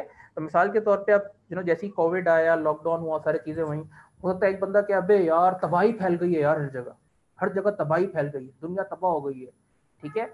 तो अगर बंदा इस तरह के अल्फाज इस्तेमाल करेगा तो क्या होगा कि उसको फिर ये लगेगा कि जी तबाही तबाही हर जगह पे, और उसकी इमोशनल जो उसका स्टेट है उसी हिसाब से डेवलप हो रहा होगा, ठीक है, क्योंकि उसको लेबल उसने इस तरह का लगा दिया, अल्फाज इस तरह के इस्तेमाल किया उसने। उसके बरस अगर कोई ये बंदा ये कहे कि जी ये तो बड़ी यूनिक सिचुएशन आ गई, जैसे मैंने आज तक कभी किसी ने लाइफ एक्सपीरियंस नहीं की, तो उसका जो रवैया है वो उस हवाले से डिफरेंट होगा।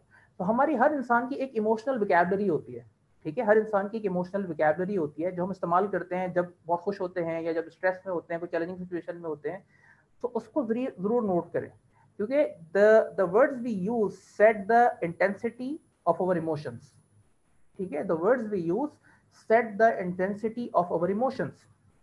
तो कभी कभार आपके साथ हो सकता है कि आप जो है वो दोस्त के साथ जा रहे हों और दोस्तों के साथ लेट से पिकनिक पे जा रहे हो, ठीक है, और आप पिकनिक पे गए, और पिकनिक पे जब आप गए तो लेट से रास्ते में कोई मसला हो गया, लेट से रात लेट हो गए और अब जो है वापसी में जो है वो जो जिस बस में आप आ रहे थे वो ख़राब हो गई, ठीक है। सो नाउ मिसाल के तौर पे आप 3-4 दोस्त साथ हों, तो यू विल नोटिस कि ऐसे सिचुएशन में लोग अलग तरह से रिएक्ट करते हैं, ठीक है। तो हो सकता है उसी सिचुएशन में एक आपका दोस्त कह रहा हो कि अबे यार ये तो काम फंस गया यार, तबाही फैल गई यार, बस खराब हो गई, कैसे घर पहुंचेंगे, रात का वक्त है यार, ठीक है। अब वो इस तरह के अल्फाज इस्तेमाल कर रहे हैं, होता आप इस सिचुएशन में कह रहे हो कि अबे यार क्या क्या मसला खड़ा हो गया यार, इस मसले को हम कैसे सॉल्व करें, ठीक है, तो आप अलग परेशान है। लेकिन आप देख रहे हैं कि आपका एक और दोस्त बैठा हुआ है, वो ऐसे ही बैठा हुआ है, उसको इतनी परेशानी बगैर नजर नहीं आ रही। तो आप उसे पूछेंगे भाई क्या हो गया यार, तुम्हें परेशानी नजर नहीं आ रही, तुम्हें पता नहीं है हम किस मुसीबत में फंस गए, ठीक है। हो सकता है वो ये कहे कि यार हाँ अंडरस्टैंड यार, इट्स अ चैलेंज लेकिन वी विल ओवरकम इट, ठीक है।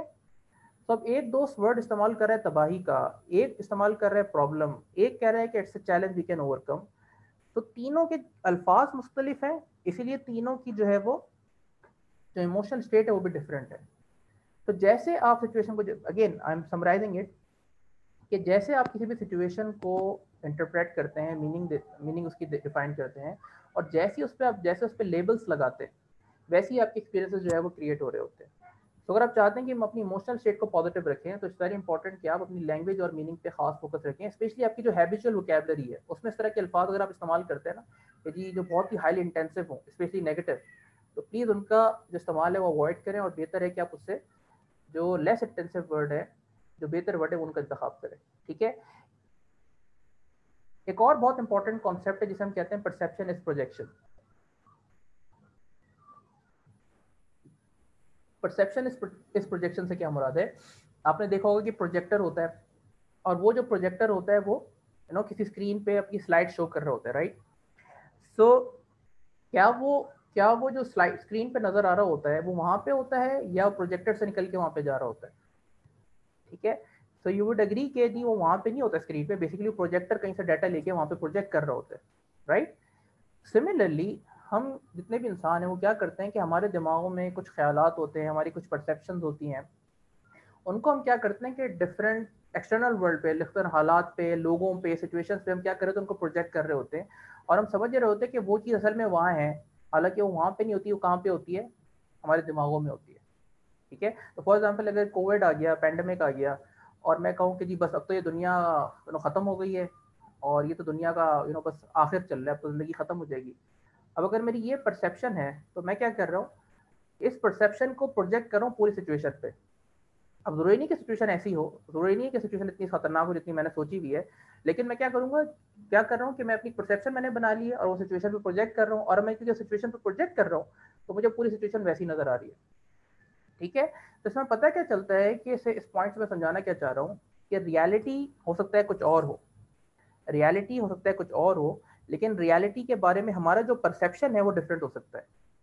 सही है। रियलिटी कुछ और हो सकती है, लेकिन रियलिटी के बारे में जो हमारा परसेप्शन है, परसेप्शन से क्या मुराद है? हमारा देखने का नजरिया, हमारा देखने का तरीका, ठीक है, वो डिफरेंट हो सकता है। लेकिन हम अक्सर क्या कर रहे होते हैं कि अपने परसेप्शन को ही रियलिटी समझ बैठते हैं, और अगर उस परसेप्शन में कोई खराबी हो तो फिर उसके नतीजे में क्या होता है कि हमारी इमोशनल स्टेट भी जो है वो खराब हो जाती है। तो जो यहाँ पे इंपॉर्टेंट बात यहाँ पे लिखी हुई है वो क्या लिखी हुई है कि when we change the way we look at things, things change. When we change the way we look at things, things change, यानी कि जब हम जो है वो चीज़ों को देखने का नज़रिया अपना तब्दील कर देते हैं तो वो चीज़ें भी बदल जाती हैं, हमें डिफरेंट तरह से नज़र आना शुरू हो जाती है। मिसाल के तौर पे जो है, अगर आप किसी ग्रोसरी स्टोर पे खड़े हुए हों और आप देख रहे हैं कि जी वहाँ पे लाइन लगी हुई है, और अचानक एक बंदा भागते हुए आता है और लाइन तोड़ के सबसे आगे जाके जो है वो अपना एक पानी की बोतल लेके चले जाता है। ठीक है। तो इस सिचुएशन में यूजुअली क्या होगा? आपको गुस्सा आएगा, राइट? आप बोलेंगे यार ये कैसा बदतमीज आदमी है, कितना बेशरम आदमी है, तो ख्याल नहीं किया, पढ़ा लिखा लग रहा था, उसके बावजूद जो है वो आके लाइन में लगा ही नहीं और सीधा लाइन तोड़ के आगे चला गया, right? You may feel bad about it, you may feel angry about it, right? But थोड़ी देर बाद आपको पता चले कि यार असल में वो शख्स की जिस गाड़ी में वो आया था उसमें उसकी वालदा बैठी थी, और वालदा की तबीयत अचानक ख़राब हो गई थी, और उनको वालदा को फ़ौरन पानी चाहिए था ताकि उनकी तबीयत बहाल हो सके, इसलिए वो भाग के आया था, इस तरह लेके चला गया था। तो क्या आपको गुस्सा आएगा ही नहीं आएगा? ये आपका अब डिफरेंट हो जाएगा परसेप्शन, आपकी जो बिहेवियर है डिफरेंट हो जाएगा। What do you think? Tell me in the chat box, type in the chat box और इन द कमेंट जो लोग फेसबुक पे हैं, क्या कोई फर्क होगा अब या नहीं होगा? What do you think?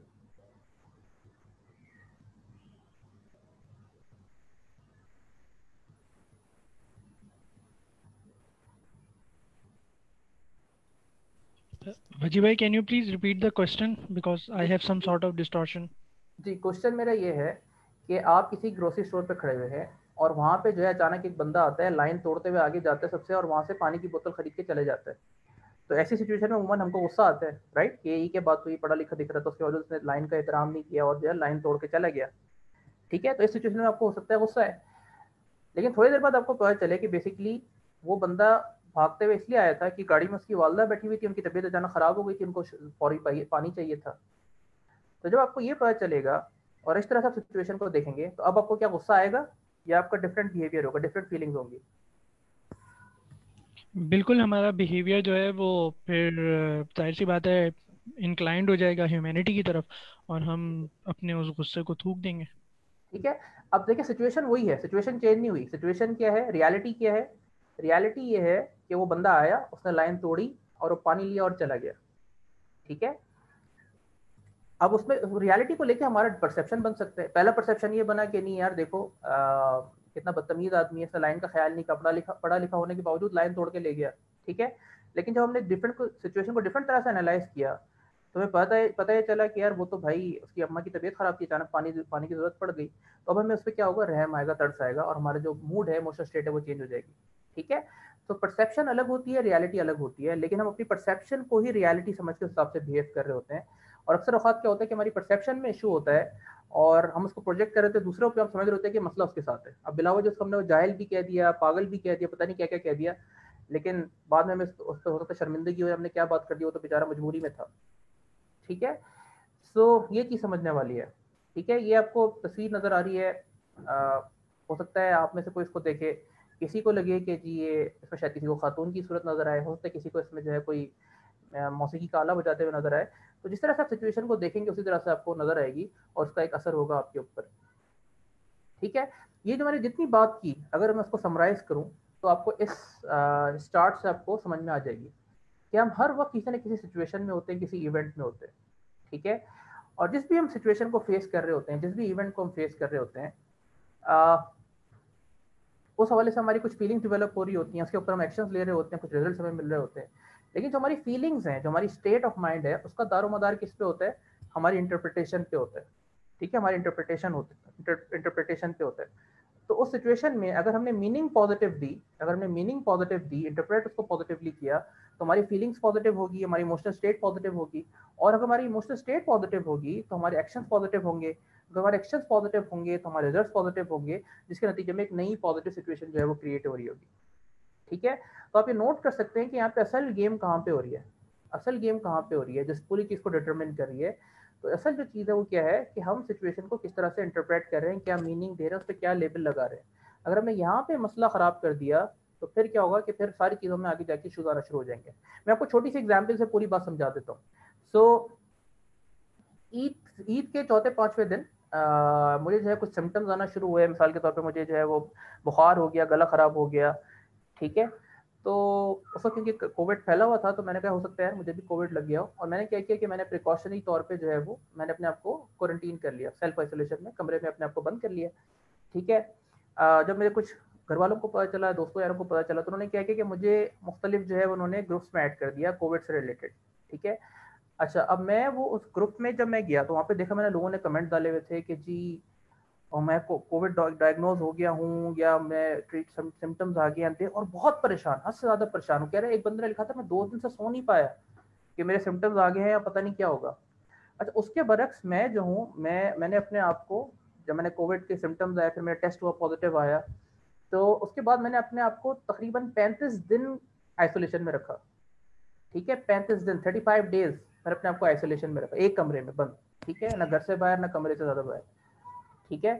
और 35 दिन इसलिए कि मुझे कुछ सिम्टम्स, वैसे तो कहा जाता है कि 14 दिन के बाद जो है ना खत्म हो जाते हैं, सो ऑन, लेकिन मुझे क्योंकि कुछ सिम्टम्स थे तो मैंने एहतियातन जो है ज़्यादा केयर की ताकि किसी और को ना लगे।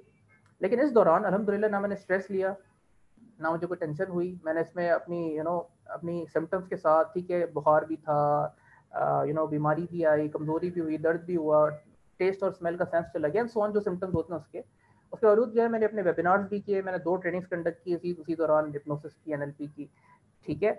और ये सारी चीज़ें की। और सेम सिचुएशन में एक दूसरा बंदा है, वो परेशान बैठा हुआ है, सो नहीं पा रहा, हालांकि उसको इतने क्लियर ज़्यादा सिम्टम्स भी नहीं है। तो क्या चीज़ डिफरेंट कर रही है, मतलब what is the difference that is creating the difference? क्या फ़र्क आ रहा है, क्या चीज़ डिफरेंस क्रिएट कर रही है मेरे बिहेवियर में और दूसरे उस बंदे के बिहेवियर में जो 2 दिन से सो नहीं पाया? ठीक है। तो अगर आप इस साइकिल को जो आपके सामने नज़र आ रही है, जो चार्ट आपके सामने, इसको आप गौर करें तो इससे आपको पता चलेगा कि जो चीज़ डिफरेंशिएट कर रही है वो कर रही है मीनिंग क्या दे रहे हैं और लेबल क्या दे रहे हैं। हो तो उसने कोई इस तरह की मीनिंग दी हो कि जी अगर मुझे कोरोना हो गया तो उसका मतलब है कि मेरी ज़िंदगी जो है बहुत रिस्क पे होता है, मैं मर जाऊँ और मेरी ज़िंदगी खत्म हो जाएगी, तो जो मेरी फैमिली का क्या होगा, ये क्या हो गया, और वो सोच के 2 दिन से सो नहीं पा रहा। ठीक है। ऑन दी अदर हैंड मैंने अपने को किस तरह से पॉजिटिव रखा, मैंने सिंपली ये सोचा कि देखो वो बीमारी आई है, 2 पॉसिबिलिटीज है, या तो भाई मैं मर जाऊंगा या जिंदा रहूंगा। ठीक है, मर गया मिसाल के तौर पे, और अगर मैंने सारी एहतियाती तदाबीर की, सब चीज़ों का ख्याल रखा, तो अल्लाह ताला की ज़ात से उम्मीद है कि जो है वो मुझे शहीद के तौर पे उठाएगा, क्योंकि हमारे बिलीफ है कि जो वबा में मरते हैं, वसल्लम की हदीस है, जो वबा से कोई मरता है तो उस पर, और उसने प्रिकॉशन की है, वो दूसरे इलाकों में नहीं गया, तो उस पर शहादत का चांसेस है, राइट। और अगर जिंदा रहा, ठीक है, तो जिंदा रहा तो भी नेकियां मिलती हैं, आपके गुनाह धुलते हैं, तो हर केस में विन विन सिचुएशन है ना। अगर मर गए तो शहादत, इससे ज़्यादा आपको और क्या चाहिए कि जी आपको अल्लाह ताला से मिलने का, जन्नत का टिकट मिल रहा है, ठीक है। और जिंदा रहे तो ठीक है जी, आपको गुनाह धुल गया, आपकी अब now be in a better state.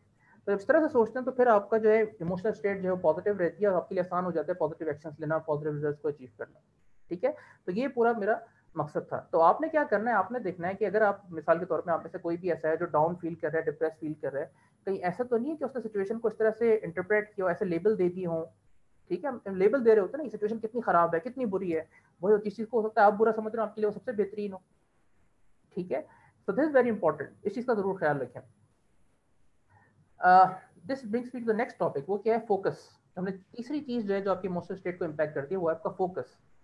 Focus के बारे में एक चीज़ ये याद रखें कि whatever you focus on, you observe, get and experience मोर।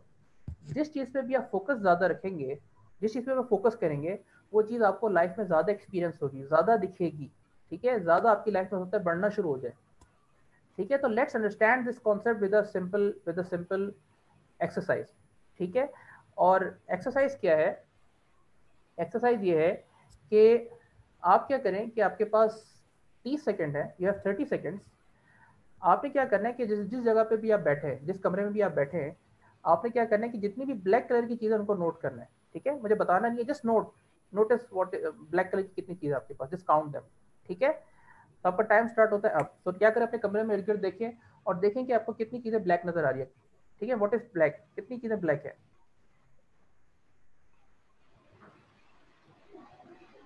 उनको नोटिस करें, don't tell me, just notice, ठीक है। Okay, now open your eyes, now open your eyes, और मुझे आप बताएं कि आपको एग्जैक्टली कमरे में कितनी चीज़ें ब्लू नजर आई, कमरे में कितनी चीज़ें ब्लू नजर आई।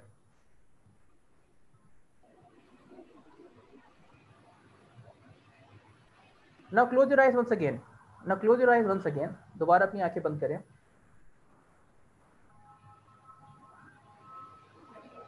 और आंखें बंद करने से पहले, आंखें ना बंद करें, सॉरी, आंखें ना बंद करें, बल्कि आप क्या करें कि अब आप क्या करें, आंखें बंद करने से पहले ये नोटिस करें कि कमरे में कितनी चीज़ें ब्लू हैं, ठीक है। कमरे में कितनी चीज़ें ब्लू हैं, उन पर फोकस करें। दिस टाइम नोट करें कितनी चीज़ें ब्लू हैं, कमरे में कितनी चीज़ें ब्लू हैं। आपके पास 20 सेकेंड है।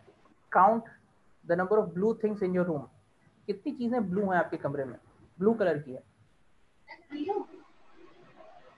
लाल चलने में उनसे की ला सकती है ना, ये देखो मेरे ख्याल में किसी का ये माइक चल रहा है। अच्छा, ओके, नाउ टेल मी कि आपने जब पहली बार देखा था, जब मैं आपको कहा था ब्लैक देखने को, तो क्या आपको सब ब्लैक ज्यादा नजर आया था या ब्लू ज्यादा नजर आया था, ठीक है। और जब आपने दूसरी बार ब्लू देखा तो सब आपको ब्लू ज्यादा नजर आया या ब्लैक ज्यादा नजर आया। थोड़ा सा इन दो एक्सरसाइज को कंपेयर करें ना। तो पहली बार आपको क्या है, पहली बार ब्लैक नजर आया, जैसे आप लोग मुझे यहाँ पे नजर भी आ रहे हैं आपके कमेंट्स, लेकिन क्या दूसरी बार ब्लू ज्यादा नजर आया, ठीक है। तो इस एक्सरसाइज से पता क्या चलता है हमें, इस एक्सरसाइज से पता क्या चलता है हमें, इस एक्सरसाइज से हमें पता ये चलता है कि जिस चीज़ पे हमें फोकस करेंगे वो चीज़ हमें नजर आना शुरू हो जाएगी, ठीक है। जिस चीज़ हम फोकस ज़्यादा करेंगे नजर आना शुरू हो जाएगी। हम ब्लैक पे फोकस करेंगे हमें ब्लैक नजर आना शुरू हो जाएगा, हम ब्लू पे फोकस करेंगे हमें ब्लू ज़्यादा नजर आना शुरू हो जाएगा, राइट। और समटाइम क्या होता है कि हम काउंट बढ़ाने के लिए डीप डार्क ब्राउन को भी ब्लैक काउंट कर लेते हैं, just to feel good about it, क्या मुझे भी नजर आ गया, राइट। होता आपने से किसी ने ऐसा किया हो। सो इसी तरह से लाइफ में बाद लोगों का फोकस किस चीज़ पे सेट हो जाता है कि उनका फोकस ये सेट हो जाता है कि मेरे पास क्या नहीं है, या मेरे पास लाइफ में क्या प्रॉब्लम्स है, ठीक है। मेरे पास क्या नहीं है या मेरे पास लाइफ में क्या प्रॉब्लम्स है। और जब उनका फोकस उस चीज़ पे सेट हो जाए तो उनको फिर हर जगह क्या नजर आना शुरू हो जाते हैं, प्रॉब्लम नजर आना शुरू हो जाते हैं। यहाँ भी प्रॉब्लम है, वहाँ भी प्रॉब्लम है, ये प्रॉब्लम है, वो प्रॉब्लम है, प्रॉब्लम प्रॉब्लम प्रॉब्लम प्रॉब्लम, या मेरे पास ये भी नहीं है, वो भी नहीं है, ये भी नहीं है, वो भी नहीं है, ये भी नहीं है। तो जब इंसान इस तरह से सोचना शुरू करेगा तो क्या होगा, उसकी जो इमोशनल स्टेट है वो क्या हो जाएगी, नेगेटिव हो जाएगी, राइट। इसी तरह अगर आप गौर करें कि अगर आपने मिसाल के तौर पे आपने कोई नई गाड़ी लेने का सोचा हो या नया मोबाइल फ़ोन लेने का सोचा हो, तो जैसे इसके बारे में आप सोचना शुरू करते हैं, रिसर्च करना शुरू करते हैं, अचानक क्या होता है कि वही गाड़ी या वही मोबाइल फ़ोन आपको हर जगह नज़र आना शुरू हो जाता है।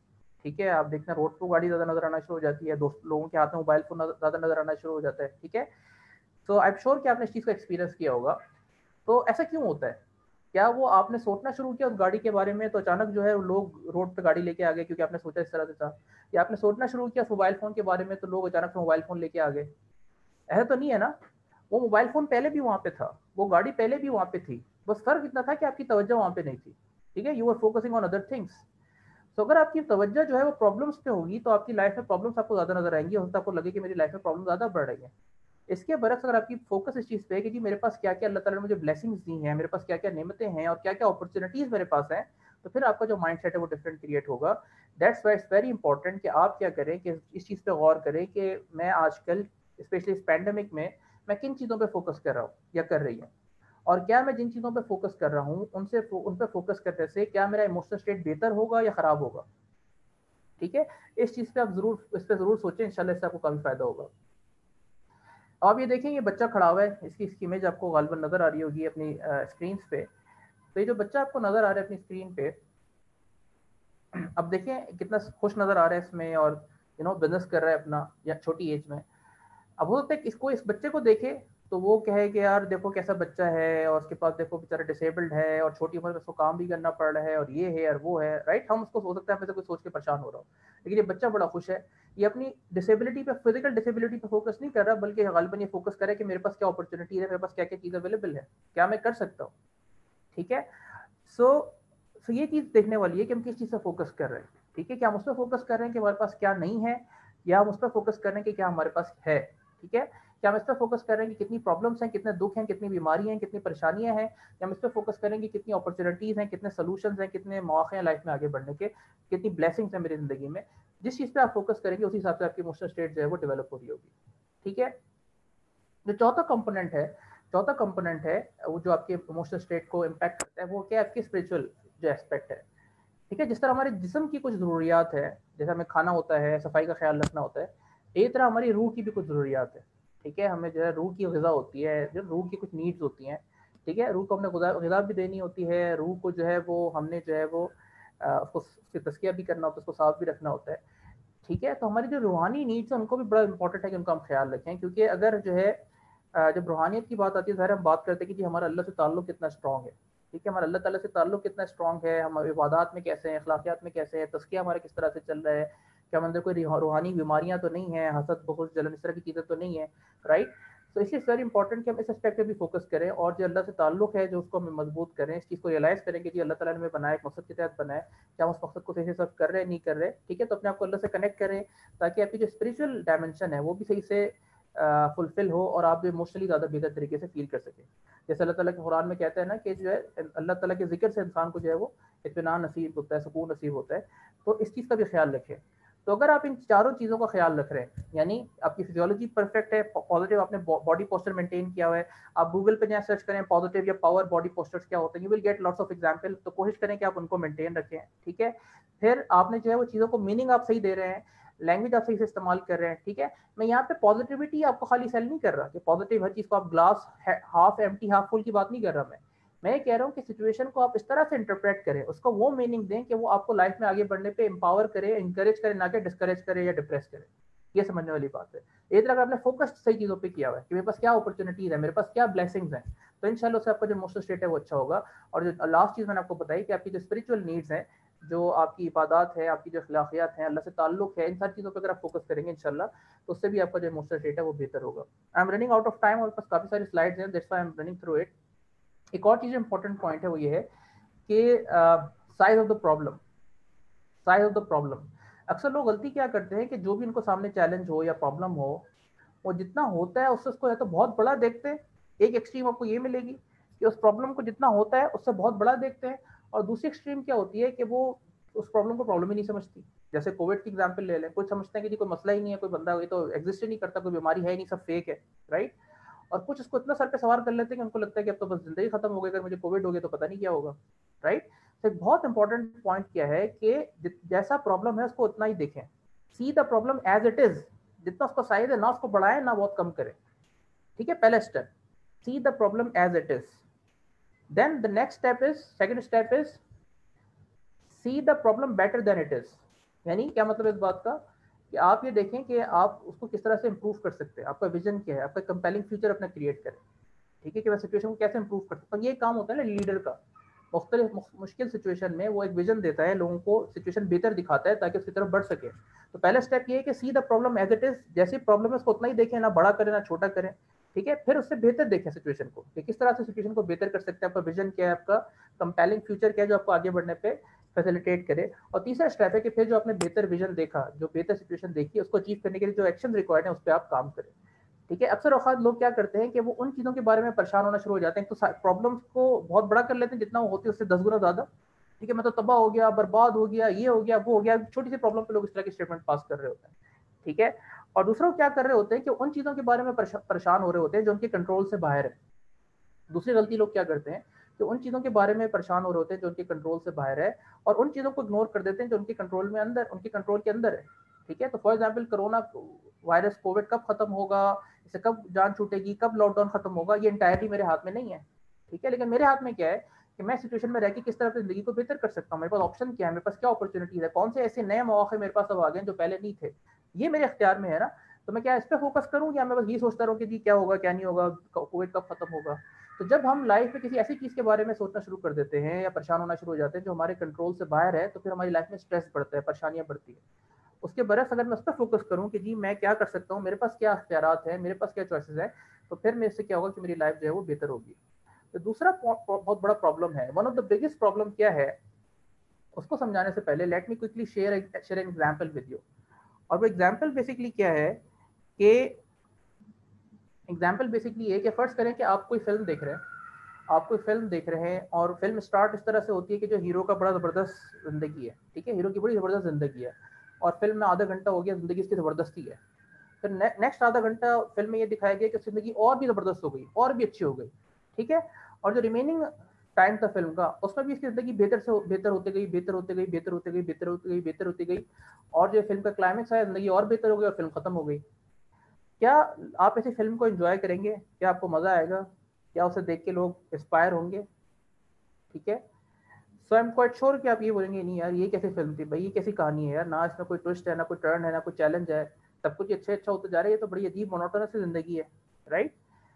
सो जो पॉइंट मैं समझाना चाह रहा हूँ, ये समझाना चाह रहा हूँ कि जितनी भी प्रॉब्लम्स होती हैं जो हम लाइफ में फेस करते हैं वो हमें हेल्प करती हैं आगे ग्रो करने में, ठीक है, वो हमें हेल्प करती हैं लाइफ में आगे बढ़ने में, अपनी अपनी स्किल्स को शाइन करने में, पॉलिश करने में, उनको इम्प्रूव करने में, ठीक है। तो one of the biggest problems क्या है कि हम ये चाहते हैं कि हमारी लाइफ में कोई प्रॉब्लम ना हो। One of the biggest problem क्या है कि हम ये चाहते हैं कि हमारी लाइफ में प्रॉब्लम ना हो। वजी भाई जी, sorry for interruption. I would like to request all the participants that I have shared the link of feedback form in the chat section. So please don't forget to give your valuable feedback so that we can maintain the standard of our online session. Thank you so much, Vajee bhai. You can continue. ठीक है, thank you. So one of the biggest problem क्या है कि लोग चाहते हैं कि जिंदगी में प्रॉब्लम ना हो। इस चीज़ को अच्छी तरह से समझ ले कि प्रॉब्लम ना होना इस चीज़ की निशानी है कि बंदा खबर में है, ठीक है। प्रॉब्लम ना होना इस चीज़ की निशानी है कि बंदा खबर में है। सिर्फ कब्रिस्तान वो जगह है जहाँ पे लोग वो रहते हैं जिनकी कोई प्रॉब्लम्स ना हो। तो प्रॉब्लम्स होना ज़िंदगी की अलामत है, ठीक है, प्रॉब्लम्स होना ज़िंदगी की अलामत है। और जब जिस तरह रियल लाइफ में या फिल्म में किसी को कहते हैं बंदा वाकई में हीरो है, तो क्या चीज़ इंसान को हीरो बनाती है, ठीक है। क्या अगर सुपरमैन या स्पाइडरमैन, जो फर्जी हमने कहानियां बनाई हुई हैं, क्या स्पाइडरमैन और सुपरमैन जो है वो घरों में जाके मक्खियां मारे, ठीक है, या कॉकरोच मारे या छिपकलियां मारे, तो क्या उन्हें कोई इतना बड़ा हीरो समझेगा? नहीं समझेगा ना। लोग बोलेंगे यार ये कोई बात है, ये तो कोई भी कर सकता है, राइट। उनको क्या चीज़ बड़ा बनाती है? उनको ये चीज़ बड़ा बनाती है कि वो बड़े प्रॉब्लम्स को सॉल्व करते हैं, उनके बड़े ओपोनेंट्स होते हैं, जिसे हम कहते हैं वर्दी ओपोनेंट। तो जितना बड़ा प्रॉब्लम सॉल्व करेंगे उतनी आपका दिमाग खुलेगा, उतनी आपको ग्रोथ मिलेगी, उतनी आपकी रिफाइनमेंट होगी, ठीक है, उतना ही कोई बड़ा आपका कंट्रीब्यूशन होगा, सही है। तो प्रॉब्लम ये बात ये नहीं कि आपकी लाइफ में प्रॉब्लम है या नहीं है, बात ये है कि आप किस तरह के प्रॉब्लम से डील करना चाह रहे हैं। कि आपका प्रॉब्लम ये है कि जी मेरे घर में 2 AC क्यों नहीं है, ठीक है, मेरे पास ये बड़ी वाली गाड़ी क्यों नहीं है, इज दैट योर प्रॉब्लम? ये आपका प्रॉब्लम ये है यार कि इस माशरे से मैं गुर्बत किस तरह ख़त्म करूँ, मैं इसमें जो है ना अच्छी ट्रेंड्स कैसे प्रोड्यूस करूँ, आपका प्रॉब्लम ये है। जैसा आपका प्रॉब्लम होगा वैसी आपकी शख्सियत में निखार आएगा, ठीक है। So choose your problems wisely, choose your problems wisely, ये भी एक इंपॉर्टेंट पॉइंट है जो हमें जो है वो हमें नज़र में रखना चाहिए अपने। फिर एक और जो गलती अक्सर लोग करते हैं वो ये है कि people often suffer more in imagination than in reality. अक्सर लोग जो है वो जो है ना बस तसव्वुर में अपने आप को सफर कर रहे होते हैं। अगर मुझे कोविड हो गया तो क्या हो गया, अगर मैं बीमार हो गया और ये हो गया, सीरियस डिजीज हो गई तो क्या हो गया, सही है। तो तसव्वुर ही करते रहते हैं और हकीकत में उनको कभी हो सकता है कोविड हो भी ना, ठीक है। वो तसव्वुर में वो परेशान होते रहते हैं। तो अगर आप में से कोई ये गलती कर रहे हैं तो ना करें, क्योंकि देखिए होता है कि आपका जो ब्रेन है ना, स्पेशली आपका जो अनकॉन्शियस माइंड है, जो लाश हो रहा है आपका, वो इमेजिनेशन और रियलिटी में डिफ्रेंशिएट नहीं करता, ठीक है। आपका जो अनकॉन्शियस माइंड है वो इमेजिनेशन और रियलिटी में डिफ्रेंशिएट नहीं करता। आपने हॉरर फिल्म देखी होगी, अब हॉरर फिल्म इंसान देख रहा होता है तो हॉरर फिल्म देखते में क्या होता है कि उसको डर लगना शुरू हो जाता है, ठीक है। मैं मिसाल दे रहा हूँ आपको कि हॉरर फिल्म देखते हैं तो इंसान को डर लगना शुरू हो जाता है। अभी डर लगना तो नहीं चाहिए ना उसको, डर क्यों लग रहा है, क्योंकि वो तो सब कुछ फेक है, आपको पता है, कॉन्शियसली आपको पता है कि जी सब बकवास है, हीरो है, सब सेटअप है, इसमें कोई भी एक्टिंग कर रहे हैं सब, राइट। उसके बावजूद जो है ना आप डर फील कर रहे होते हैं। क्यों डर फील कर रहे होते हैं, उसका रीजन ये है कि आपका जो अनकॉन्शियस माइंड है वो रियलिटी और इमेजिनेशन में फर्क नहीं करता। तो जब आप इमेजिनेशन में तसव्वुर नेगेटिव चीजें करेंगे, आप ये तो करते हैं अगर ये हो गया गलत तो क्या होगा, अगर वो गलत हो गया तो क्या होगा, अगर ये गलत हो गया तो क्या होगा, तो आपकी बॉडी वही चीज एक्सपीरियंस करना शुरू कर देगी, आपकी लाइफ में स्ट्रेस आना शुरू हो जाएगा और आपका इम्यून सिस्टम भी उससे डिस्टर्ब होना शुरू हो जाएगा, क्योंकि जितना स्ट्रेस इंसान की लाइफ में होता है उसका इम्यून सिस्टम उस हिसाब से सप्रेस हो रहा होता है। तो इट्स वेरी इंपॉर्टेंट कि जब अपनी सोच पे ना इंसान को क्या करना चाहिए, सिक्योरिटी गार्ड खड़े करने चाहिए जो पहरा दें कि भाई मेरे दिमाग में कोई ऐसी थॉट्स तो नहीं आ रही, कोई इस तरह की चीज़ें मैं इमेजिनेशन तो नहीं कर रहा। और जैसे ही आपको एहसास हो कि हाँ मैं गलत कर रहा हूँ तो फौरन क्या करें, switch that and focus on the positive aspect of things, ठीक है। Give them different positive meaning, जिससे क्या होगा कि आपकी जो जिंदगी है वो बेहतर होना शुरू हो जाएगी। कुछ चीज़ें जो मैं चाहूँगा कि आप अवॉइड करें, स्पेशली कोविड के हवाले से, अगर ये आप अवॉइड करेंगे तो इंशाल्लाह जो है वो आपकी ज़िंदगी बेहतर हो सकती है। पहली चीज़ ये कि खबरें बार बार सुनना, व्हाट्सएप ग्रुप पे, सोशल मीडिया पे खबरें शेयर करना, रिसीव करना अपडेट्स कोविड के हवाले से, किसी और चीज़ के हवाले से, प्लीज़ इसको अवॉइड करें। मैं समझता हूँ कि सोशल डिस्टेंसिंग से ज़्यादा जो इम्पोर्टेंट है करना कोविड के दौरान भी, उसके बाद भी, वो है जंक डिस्टेंसिंग, ठीक है। हम अपने आप को जंक से दूर रखें, चाहे वो जंक न्यूज़ हो, जंक फूड हो, जंक बिलीफ्स हो, क्योंकि इससे बड़ा नुकसान होता है। कहते हैं ना जंक इन जंक आउट। तो अपने दिमाग में अगर आप खुराफात और नेगेटिव थॉट्स ही डालते रहेंगे बार बार तो क्या होता जाएगा कि जिस तरह इंसान का गलत खाना खाने से उसका पेट खराब हो जाता है, इस तरह अगर वो गलत ख्यालात, नेगेटिव थॉट्स, नेगेटिव न्यूज़ बार बार दिमाग में डालेगा तो क्या होगा, उससे इमोशनल स्टेट खराब हो जाएगा, ठीक है। तो avoid listening to news frequently, focus problems पे ना करें, फोकस सोल्यूशंस पे करें। और इस लॉकडाउन के दौरान अपने कोई नेगेटिव पैटर्न्स डेवलप ना करें, ठीक है। नेगेटिव पैटर्न से क्या मुराद है कि अपनी किस तरह की आदत डेवलप ना कर लें, टाइम ज़ाया करना, रूटीन खराब करना एंड सो ऑन। इस पर नजर रखें कि अगर ये पैटर्न बन गया तो फिर बाद में भी कंटिन्यू करेगा। इसकी जगह आप किस चीज़ पे फोकस कर सकते हैं, वो है कि what are the opportunities you have, ठीक है। व्हाट आर द अपॉर्चुनिटीज, इस सिचुएशन में रहते हुए आपके पास क्या अपॉर्चुनिटीज है, ठीक है। तो मैं चाहूँगा कि इन चीज़ों को आप नोट कर लें, क्योंकि पास टाइम लिमिटेड है, तो मेरे पास इतना टाइम नहीं है कि चीज़ मैं आपसे करवाऊँ फिजिकली इसको साथ बैठ के, लेकिन आप इन चीज़ों को नोट कर लें और सेशन खत्म होते प्लीज़ इन पर आप थोड़ा सा रिफ्लेक्ट करें।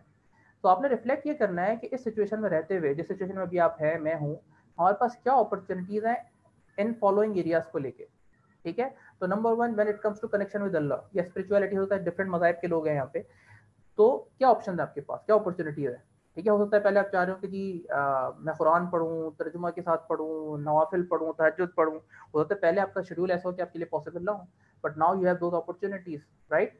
तो हमें से कितने ऐसे लोग हैं जो जिनको मौका नहीं मिला, जिन्होंने फोकस नहीं किया इस चीज़ पे कि उन्होंने कुरान को कभी तर्जुमे से पढ़े समझे, ठीक है। बहुत से शायद ऐसे लोग हों, तो आपके पास अपॉर्चुनिटी हो सकती है, ठीक है, इबादत के हवाले से और दीगर हवालों से। इसके आप क्या करें कि कम से कम 3-4 अपनी अपॉर्चुनिटीज लिखें इस एरिया को लेके, क्या आपके पास नई अपॉर्चुनिटीज है, ठीक है। फिर नेक्स्ट कैटेगरी पे जंप कर जाए, that is family and relationship. अपनी फैमिली लाइफ को, रिलेशनशिप को मैं किस तरह बेहतर बना सकता हूँ करंट सिचुएशन में रहते हुए, मेरे पास क्या अपॉर्चुनिटीज है, ठीक है। जैसे मैंने आपको पहले कहा कि आप ज़्यादा टाइम इनके साथ खेल सकते हैं, बच्चों के साथ, बीवी के साथ क्वालिटी टाइम स्पेंड कर सकते हैं, स्पाउस के साथ, ठीक है, उनको पढ़ा सकते हैं, उनको कोई अच्छी चीज़ सिखा सकते हैं, सो ऑन। उस वजह से आप 3-4 काम जरूर आइडेंटिफाई करें, आप क्या कर सकते हैं, क्या अपॉर्चुनिटीज हैं आपके पास, ठीक है। फिर इसी तरह पर्सनल डेवलपमेंट कि अपनी इंटेलेक्चुअल ग्रोथ के लिए आप क्या कोर्सेज कर सकते हैं, क्या बुक्स पढ़ सकते हैं, ठीक है। फाइनेंशियली आप क्या कर सकते हैं, ठीक है। सो होता है कि बहुत लोगों जिनका बिजनेस सफर कर रहा हो, उनके पास जॉब किसी की खत्म हो गई हो, तो अगेन ये लॉट्स ऑफ अपॉर्चुनिटीज।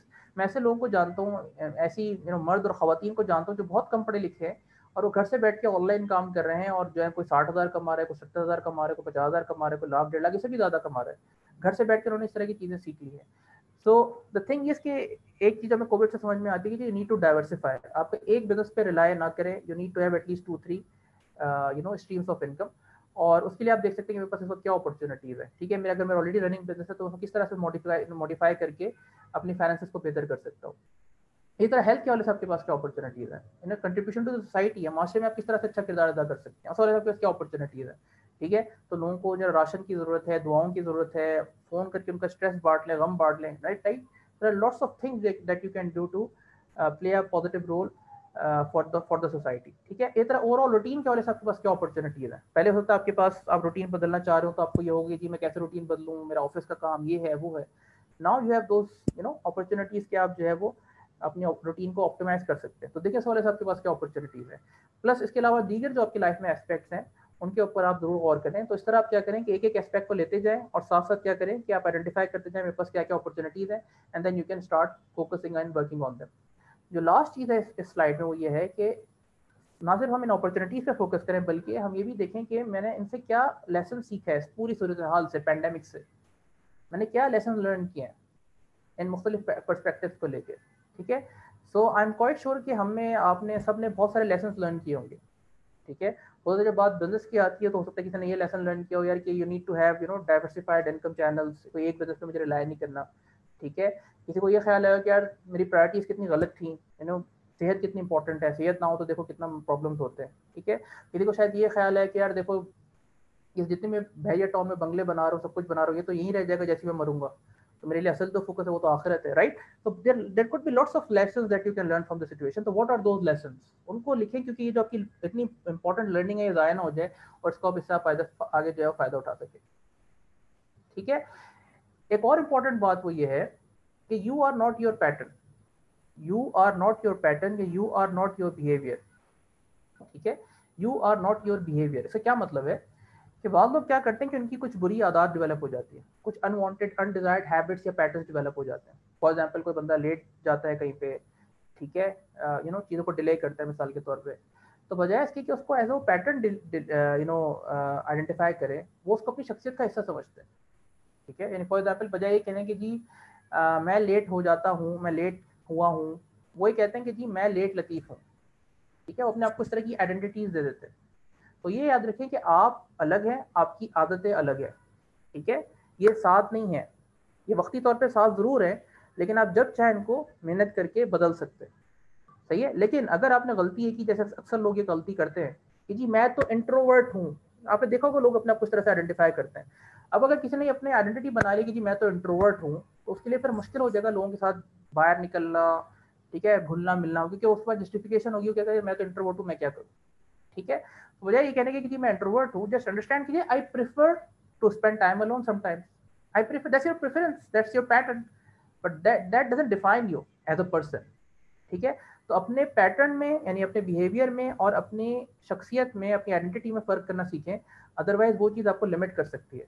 हम अपने आप को भी गलत किस्म की आइडेंटिटीज़ और लेबल्स दे रहे होते हैं, हम अपने बच्चों के साथ ये काम कर रहे होते हैं, तुम बहुत जो है नखरीले हो, शर्मीले हो, डरपोक हो और पता नहीं क्या क्या, इसकी वजह से उनकी शख्सियत पे नेगेटिव इम्पैक्ट पड़ रहा होता है।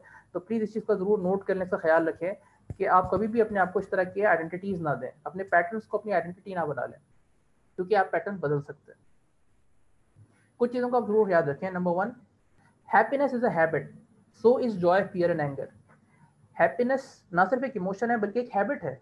ठीक है, जो बंदा खुश होना जानता है, जिसे खुश होना एक हैबिचुअली उसका एक उसका एक पैटर्न है, तो वो हर हाल में खुश रहेगा। ठीक है, और जिसको गुस्सा आ रहा है, आपके ख्याल में जिस बंदे को अभी कोविड की वजह से परेशान है, वो सिर्फ कोविड में ही परेशान रहेगा आपके ख्याल में? बिल्कुल भी नहीं। अगर वो अभी कोविड की वजह से परेशान है, कल वो किसी इकोनॉमी की वजह से परेशान होगा, परसों फैमिली की वजह से परेशान होगा, क्योंकि परेशान होना उसका क्या हो गया, एक पैटर्न डेवलप हो गया, उसकी एक हैबिट बन गई है। सो इस चीज़ को ज़रूर समझें। ठीक है, आपने अगर इस चीज़ से बाहर निकलना है, तो अगर आपके अंदर ऐसी कोई हैबिट बन गई है कि आपका ज़्यादातर टाइम जो गुजरता है फियर में गुजरता है, एंगर में गुजरता है, डिप्रेशन में गुजरता है, just realise it's a habit that you can change. और किस तरह से उसको आप चेंज कर सकते हैं, उसके लिए you need to experience positive emotions, किस किस चीज़ से आपको खुशी मिलती है, किस चीज़ से आपको एनर्जी मिलती है, किस चीज़ से आपको हैप्पीनेस मिल सकती है, उन एक्टिविटीज़ में अपने आपको एंगेज करें ताकि वो आपका एक हैबिचुअल जो है वो पैटर्न डेवलप होना शुरू हो जाए। ठीक है, उसके लिए मैं क्विकली आपको एक एक्सरसाइज सजेस्ट कर रहा हूँ। आप क्या करें कि close your eyes, it will just take 1 minute. अपनी आंखें बंद करें, डू इट विद मी, सही है, मैं आपको बता रहा हूँ, उसको करते जाएं। तो अपनी आंखें बंद करें and then take a couple of deep breaths. So inhale, थोड़ी देर होल्ड करें and then exhale slowly through your mouth by relaxing your body. ठीक है, एक्सहेल करें, फिर inhale, hold it for a while and then exhale slowly through your mouth by relaxing your body. मैं अपनी आंखें बंद करते हुए मैं चाहूँगा कि अपनी माजी का कोई ऐसा वाक़या याद करें जिससे बहुत ज़्यादा खुश थे। ठीक है, कोई ऐसा वाक़या याद करें जिसमें बहुत ज़्यादा खुश थे, बहुत ही खुशगवार वाक़या जिसके बारे में जब भी आप उसको सोचते हो you feel really good, really positive, और उसको याद करें और क्या करें, उसको रिलीव करें। So step into that memory. ठीक है, step into that memory and देखें उसको आप क्या देख रहे थे, सुने उसको आप क्या सुन रहे थे, महसूस करें उसको आप क्या महसूस कर रहे थे, as clearly as vividly as possible. और जो भी चीज़ आप उसको देख रहे थे उसको सही से विजुलाइज करें, नोटिस करें उसको क्या हो रहा था, आप क्या सोच रहे थे, क्या बोल रहे थे, क्या महसूस कर रहे थे। और जो भी आपको नजर आ रहा है, make it bigger and brighter, make it more colourful. और जो आवाज़ अगर आपको आ रही है तो उसकी जो आवाज़ है वो बढ़ा दें, इंक्रीज द वॉल्यूम। और अगर आपकी कोई फीलिंग है तो जो फीलिंग सेंसेशन आपको बॉडी में फील हो रही है, तो spin them faster and faster, make faster and faster, move them faster and faster and faster and faster. जो इमेजेस को बड़ा करते जाए, साइज बड़ा करते जाए, मेक इट मोर कलरफुल। और जो आवाज़ें हमको बढ़ाते जाए, उनके वॉल्यूम को बढ़ाते जाए, और साथ साथ जो फीलिंग्स हैं वो अपनी बॉडी में जो मल्टीप्लाई करते जाए, उनको बढ़ाते जाए। Spin them faster and faster, move them faster and faster, faster and faster, faster and faster, faster and faster, faster and faster. And then when you're done, simply open your eyes and type in the chat box how do you feel. Comments में जो लोग Facebook पे देख रहे हैं वो type करें how do you feel when you do that, how is your experience.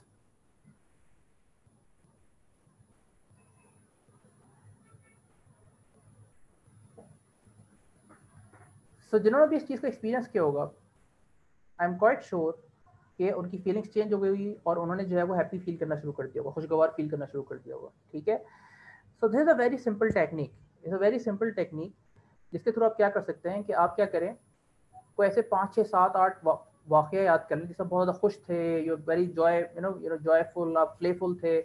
ठीक है, अच्छी स्टेट जितनी भी हो सकती हैं जो आपने एक्सपीरियंस की हैं, और क्या करें, बार बार उनको अपने दिमाग में लाते रहें, उनको एक्सपीरियंस करते रहें, एक के बाद एक के बाद एक के बाद एक के बाद एक के बाद। तो क्या होगा, वो जो पॉजिटिव इमोशनल स्टेट है वो क्या होती जाएगी, स्टैक होती जाएगी, स्टैक होती जाएगी, स्टैक होती जाएगी, स्टैक होती जाएगी। और क्या होता जाएगा, आप एक बेहतर फील करना शुरू कर देंगे, और इस तरह से फील करना आपकी जो है हैबिट बनना शुरू हो जाएगी। ठीक है, दूसरी चीज़ ये है कि फॉरगिवनेस एंड ग्रेटिट्यूड, दो चीज़ों को अपनी ज़िंदगी का शामिल हिस्सा बना लें। साइंटिफिकली प्रूवन और religious perspective is very important कि लोगों को माफ़ करना सीखें और जो अपनी ब्लेसिंग्स को डेली काउंट करें। और इसके लिए आप क्या कर सकते हैं कि अपने आप को एक प्राइमिंग आवर सेट कर सकते हैं। प्राइमिंग से क्या मुराद है कि अपने आप को एक अच्छी स्टेट में लाने के लिए कुछ आप एक्टिविटीज़ करें। दिन का कोई एक हिस्सा मुख्तस कर लें, आइडियली दिन का शुरू का हिस्सा जब आप उठते हैं अपनी इबादत से फारिग होकर, आप जो अपने लिए आधा घंटा रखें जिसमें अपनी ब्लेसिंग्स को काउंट करें, आप जो है वो मेडिटेशन करें, आप जो है वो अपना देखिए कि मेरे पास क्या क्या चीज़ें जिनके बारे से मैं खुश हो सकता हूँ, मेरे पास क्या क्या नेमतें हैं। ठीक है, डीप ब्रीदिंग करें। तो इंशाल्लाह ये सारी चीज़ें करने से क्या होगा कि आपका दिन का एक अच्छा आगाज़ होगा। साथ साथ अगर आप एक्सरसाइज को उसमें शामिल कर लें तो इससे आपको हेल्प मिलेगी एक पॉजिटिव स्टेट ऑफ माइंड को रखने में, और ज़्यादा अच्छा फील कर पाएंगे। ठीक है, मदिया रेहान, आपको मैंने कमेंट देख रहा हूँ, तो आप क्या करें कि डीप ब्रीदिंग करें, उसके बाद इंशाल्लाह इसको आप करेंगी तो ज़्यादा अच्छा बेहतर तरीके से एक्सपीरियंस कर पाएंगी और इससे आपको फ़ायदा होगा इंशाल्लाह। ठीक है जी, अच्छा, लास्ट के 1-2 पॉइंट्स के बाद मेरा सेशन अख्ताम हो रहा है। वो पॉइंट बेसिकली ये है कि अगर ये जो आपको गाड़ी नज़र आ रही है, खूबसूरत सी गाड़ी है, बहुत ही एडवांस मॉडर्न लुकिंग गाड़ी नजर दिख रही है, ये अगर ये गाड़ी मैं किसी ऐसे बंदे के हाथ में पकड़ा दूं जिसको गाड़ी चलाना नहीं आती हो, ठीक है, मैं किसी ऐसे बंदे के हाथ में पकड़ा दूं जो छोटा बच्चा हो या उसको गाड़ी बिल्कुल चलाना नहीं होती, आपके साथ में गाड़ी के साथ क्या करेगा? क्या इस गाड़ी के साथ वो जस्टिस कर पाएगा या इस गाड़ी का बेड़ा गर्क हो जाएगा? What will happen? What do you think, क्या होगा अगर मैं किसी अनाड़ी के हाथ में, किसी ऐसे बंदे के हाथ में एक गाड़ी दे दूं जिसको गाड़ी चलानी नहीं आती, ठीक है, और उसको चलाना शुरू कर दे तो क्या होगा? सो यू वुड अग्री कि वो जो है ज़ाहिर है कहीं मार देगा, गाड़ी को नुकसान कर देगा, एक्सीडेंट कर देगा। ठीक है, इस गाड़ी से सही फ़ायदा नहीं उठा पाएगा in worst case, in the least आप कह लें कि केस के गाड़ी से फ़ायदा नहीं उठा पाएगा, इन वर्स्ट केस हो जाके एक्सीडेंट कर देगा। ठीक है, तो कसूर किसका हुआ, गाड़ी का हुआ या ड्राइवर का हुआ? कसूर किसका हुआ, गाड़ी का हुआ या ड्राइवर का? राइट। उसमें गाड़ी का तो कसूर नहीं है ना भाई, चलाने वाले ने इसको सीखा ही नहीं, समझा ही नहीं, तो कैसे सही से चलाएगा, कैसे उससे फ़ायदा लेगा, राइट। सो मैं इस पॉइंट से क्या समझाना चाह रहा हूँ, बात में ये समझाना चाह रहा हूँ कि अनफॉर्चुनेटली हमें एक बहुत बड़ी तादाद है लोगों की जिनको अपने मोबाइल फ़ोन के ऑपरेटिंग सिस्टम के बारे में तो पता है, उनको ये पता है कि आईफोन कैसे चलता है, आईओएस पे क्या सीन है, एंड्रॉयड में क्या होता है, कैसे मैनेज करना है, कंप्यूटर का ऑपरेटिंग सिस्टम को सब पता है, लेकिन उनका अपना दिमाग कैसे काम करता है, माइंडसेट कैसे काम करता है, उनके बिहेवियर किस तरह फॉर्म होते हैं, उनको किस तरह तब्दील किया जाता है, अपनी हैबिट्स को किस तरह से डेवलप किया जाता है, उस पर वो तवज्जो नहीं दे पाते। और अल्लाह ताला ने जो इतना एक कीमती आपको असासा दिया है, जो आपका दिमाग है, इतना पावरफुल ये मशीन है, ऐसा ज़बरदस्त आप काम ले सकते हैं, तो आप उससे सही से काम ही नहीं ले पाते क्योंकि आपने उसको सही से सीखा ही नहीं, इसको समझा ही नहीं, इसको ये सब कभी दुख इस बात पर गौर ही नहीं किया कि उसको किस तरह से कंट्रोल करके रीप्रोग्राम करना है। ठीक है, तो आप में से वो लोग हैं जिन्होंने इस पर काम किया है, इसको सीखा है, तो वो तो उसका अच्छा इस्तेमाल कर सकते हैं, लेकिन जिन्होंने नहीं किया ज़ाहिर है उससे फिर भरपूर फ़ायदा नहीं उठा पाएंगे, जैसे हमने गाड़ी की एग्जाम्पल से सीखा। तो इट्स वेरी इंपॉर्टेंट, जो मेरा पार्टिंग नोट है जिसमें मैं इस सेशन को कंक्लूड करना चाहूँगा कि please take your time out, अपना टाइम निकालें, अपने ऊपर इन्वेस्ट करें, टाइम पढ़ें, बुक्स पढ़ें, यूट्यूब पे जाए, कोर्सेज करें और सीखें कि ये जो हमारा माइंड अल्लाह ताला ने ज़बरदस्त हमें ये जो हमें रिसोर्स दी है, इसको हम किस तरह अपने हक़ में इस्तेमाल कर सकते हैं और अपनी ज़िंदगी को ज़्यादा से ज़्यादा बेहतर बना सकते हैं। So on that note I would like to conclude today's training. यहाँ पे मेरी कॉन्टैक्ट आपकी इन्फॉर्मेशन नज़र आ रही है, मेरी वेबसाइट है, मेरा फेसबुक का पेज है, यहाँ पे मैं सेशंस करते रहता हूँ फ्री, या मेरी ट्रेनिंग के हवाले से डिटेल्स हैं यहाँ पे, तो आप जाके इससे ले सकते हैं और इससे कॉन्टैक्ट में रह सकते हैं। इसके अलावा कंक्लूड करने से पहले मैं चाहूँगा कि अगर किसी का कोई सवाल है, अतीब भाई अगर कोई किसी का सवाल है तो उसे शेयर कर दें, otherwise we will conclude this session. तो क्या किसी के पास कोई सवाल है? अस्सलाम वालेकुम, मेरा अपना ही एक क्वेश्चन है। वजी भाई, ड्यूरिंग दिस पेंडेमिक बहुत सारी नेगेटिव वाइब्स या नेगेटिव जो है वो खबरें भी हमने बहुत सारी सुनी, बहुत सारी कॉन्स्पायरेसी थ्योरीज भी जो है ना वो हमने इस पूरे अरसे के अंदर जो है सुनी भी, किसी पे यकीन भी किया, किसी के बारे में हम जो है बिल्कुल डगमगाते भी रहे। इस पेंडेमिक के बाद या इस पेंडेमिक का जो अब अल्लाह से दुआ है कि एक इख्तिताम की तरफ हम बढ़ रहे हैं, तो आप क्या सजेस्ट करेंगे कि इस पेंडेमिक के बाद हम अपने नॉर्मल रूटीन पे या वो मरीज़ जो इस पूरे तकलीफ से या प्रोसेस से गुजरे हैं उनको कैसे हम अपनी सोसाइटी के अंदर अडॉप्ट कर सकते हैं with positive mind set? Adopt करने से आपकी क्या मुराद है? अडॉप्ट करने से मुराद ये कि जाहिर सी बात है मरीज़ अपने ऑफिशियल प्लेसेस पे वापस जा रहे हैं या अपनी फैमिलीज़ के अंदर जा रहे हैं, तो लोग उनके साथ कनेक्ट होते हुए बहुत हेजिटेंट हैं, उनके साथ जो है एक कनेक्शन बनाते हुए, उनके साथ किसी भी किस्म का कोई लेन देन करते हुए बहुत ज़्यादा, मतलब मैंने तो यहाँ तक देखा कि अगर कोई नोट भी जो है ना मरीज़ किसी दूसरे को पकड़ा रहे हैं तो वो नोट को भी जो है ना 3 दिन के बाद उठा रहे हैं। ये लिटरली मैंने जो है ना एक बिजनेस करने वाले बंदे से ये बात सुनी कि मैंने तो वो नोट भी जो है ना वो 3 दिन बाद उठाया। तो ऐसे में आप क्या सजेस्ट करेंगे? ठीक है, देखिए इसमें दोनों चीज़ें इंपॉर्टेंट है कि अगर तो कोई बंदा वाकई में पेशेंट है और उसको इस तरह की इशू है तो ज़रा उसको तो अवॉइड करना चाहिए, उसको तो फिजिकल कांटेक्ट अवॉइड करना चाहिए, ना वो किसी को नोट दे ना ले, ताकि ऐसी सिचुएशन ही क्रिएट ना हो। ठीक है, हाँ, लेकिन अगर एक बंदा रिकवर हो गया है और उसके बाद लोग इस तरह कर रहे हैं तो ज़ाहिर फिर ये चीज़ गलत है। तो उसमें इंपॉर्टेंट ये है कि हम अपने अवेयरनेस हिसाब से बढ़ाएं ना, अपनी अवेयरनेस हिसाब से बढ़ाएं कि जी कोरोना को समझें, क्योंकि कॉन्स्पिरेसी थ्योरीज बहुत ज़्यादा चल जाती है ना। कॉन्स्पिरेसी थ्योरीज क्यों चलती हैं? इसलिए कि सच कभी कभार कॉम्प्लेक्स होता है, सच को समझना मुश्किल होता है। ठीक है, चीज़ें इतनी कॉम्प्लिकेटेड होती है, समझ में नहीं आती, लेकिन कॉन्स्पिरेसी थ्योरीज जो बड़ी सिंपल होती है, वे साजिश है, समझ लो, लोग को मानना चाहते हैं, तो इसलिए क्या होता है कि लोग जो है साजिशी थ्योरीज को बड़ी आसानी से एक्सेप्ट कर लेते हैं। ठीक है, ट्रूथ इज समटाइम्स कॉम्प्लेक्स, को समझना मुश्किल होता है, sometimes it's not clear, sometimes चीज़ें इतने ग्लोबल लेवल पे हो रही है आपको समझ में नहीं आ रहा होता, चीज़ों को आप डॉट्स कनेक्ट नहीं कर पाते। तो बजाय इसके कि आप उस अनकंफर्टेबल जोन में जाएं और ट्रूथ को समझने की कोशिश करें, अक्सर लोग क्या करते हैं, they find a easy way out, and that is what conspiracy theories, कि बस ये अज्यूम कर लो कि किसी की साजिश है, हमें मानना चाहता है और बस फिर दुनिया जो है हमारी आसान हो जाएगी। तो it doesn't work like that. मैं ये नहीं कह रहा कि साजिशें नहीं होती, साजिशें भी होती होंगी, बट थिंग इज के हर चीज़ को बगैर किसी एविडेंस के साजिश समझ देना भी कोई अक्लमंदी नहीं है। तो द थिंग इज के हम जो इस वाले से अपनी अवेयरनेस बढ़ाएं, एक चीज़ को प्लीज समझ लें, वो ये कि देखें, ये कोविड जो है ना, ये पोस्ट कोविड कोई चीज़ नहीं है। देखें, अगर इसकी वैक्सीन आ भी जाएगी 1 साल बाद, 2 साल बाद, आई डोंट नो, कुछ महीने बाद, तो अब तो सारे लोग वैक्सीन कराएंगे नहीं, और वैक्सीन आने से भी बहुत सी बीमारियां खत्म नहीं होती हैं। आपको पता है फ्लू की वैक्सीन लगती हैं, लोग फिर भी फ्लू हो जाता है। आपको पता है कि जो है एड्स है, बहुत सी ऐसी बीमारियां हैं जिनकी वैक्सीन है भी नहीं भी है, कोई फर्क नहीं पड़ता।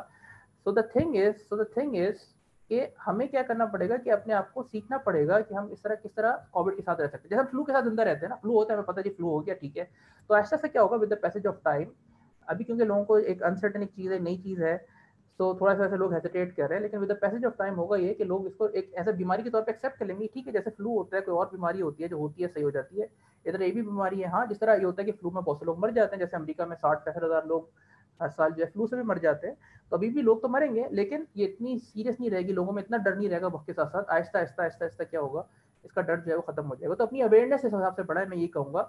अभी रिसेंट में एक रिपोर्ट के देख रहा था कि जितने लोग डायग्नोस हुए हैं, एक्चुअली सोसाइटी में उससे 10 गुना ज़्यादा लोग जो है वो कोविड का शिकार होते हैं। तो मिसाल के तौर पर अगर ये रिपोर्ट की बात बता रही है कि 10,000 लोगों को कोविड हुआ है मिसाल के तौर पे कराची में, तो एक्चुअली 10,000 नहीं है, 10,000 इंटू 10 टाइम है वो, दैट कुड बी 10 लाख या से ज़्यादा। तो इसका मतलब क्या हुआ कि एक्चुअली जो फर्टिलिटी रेट है, यानी कितने लोग मरते हैं कोविड से, वो बहुत कम है, यानी कि 1% से भी कम हो गया ना, तो 0.000 समथिंग हो गया। अगर मिसाल के तौर पे 10 लाख लोगों को कोविड है और मर रहे हैं मिसाल के तौर पे चंद 100 लोग या चंद हज़ार लोग, तो जो मोर्टेलिटी रेट है वो बहुत कम है।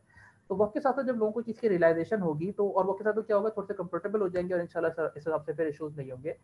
तो इम्पॉर्टेंट ये है कि हम इस बारे में अपनी अवेयरनेस को बढ़ाएं, सुनी सुनाई बातों पे यकीन ना करें, और जो है वो अल्लाह पे तवक्कल करें, इंशाल्लाह इस तरह के इशूज़ नहीं होंगे। I hope this answers your question someone. बहुत बहुत शुक्रिया वजी भाई, आपने वक्त निकाला, और उन तमाम लोगों का शुक्रिया जो जूम पर मौजूद हैं, और उन तमाम लोगों का शुक्रिया जो इस वक्त फेसबुक पर हमें देख रहे हैं।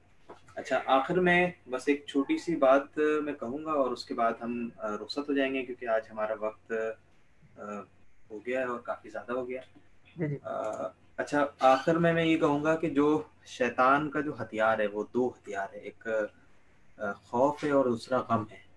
तो मैं ये समझा उस पूरे सेशन के अंदर कि इन दोनों चीज़ों से हमको आज़ाद होना है, और कोशिश करनी है कि अपने आप को, अपने माइंड को हम पीस में रखें, नफ्स मुतमइन्ना बनने की कोशिश करें।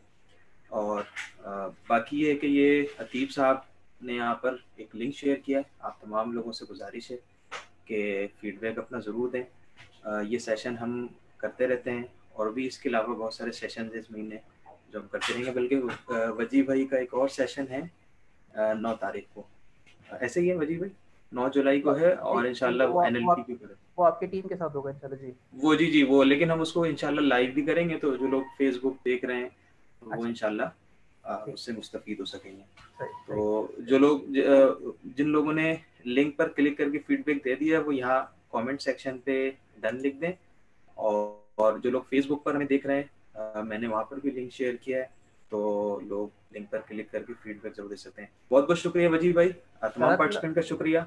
बस आज के जज़ाकल्लाह खैर यूसुफ भाई, आपने इनवाइट किया, बाकी लोगों का भी शुक्रिया जो आप जिन्होंने ज्वाइन किया। बस एक कमेंट लास्ट में ऐड कर दूँगा कि आपने कहा फियर बिल्कुल शैतान का हथियार है, लेकिन फियर उन चीज़ों का जिनसे हमें नहीं डरना चाहिए, लेकिन बहुत से फियर अच्छे होते हैं ना, जैसे अल्लाह ताला का फियर होना बड़ा ज़रूरी है, ठीक है, दोज़ख का फियर होना ज़रूरी है। तो सही चीज़ों से हम डरें, गलत चीज़ों से ना डरें, दैट्स द मेन थिंग। तो जज़ाकल्लाह खैर for inviting, and I hope people found it beneficial, and इंशाल्लाह दोबारा मुलाकात होगी सबसे।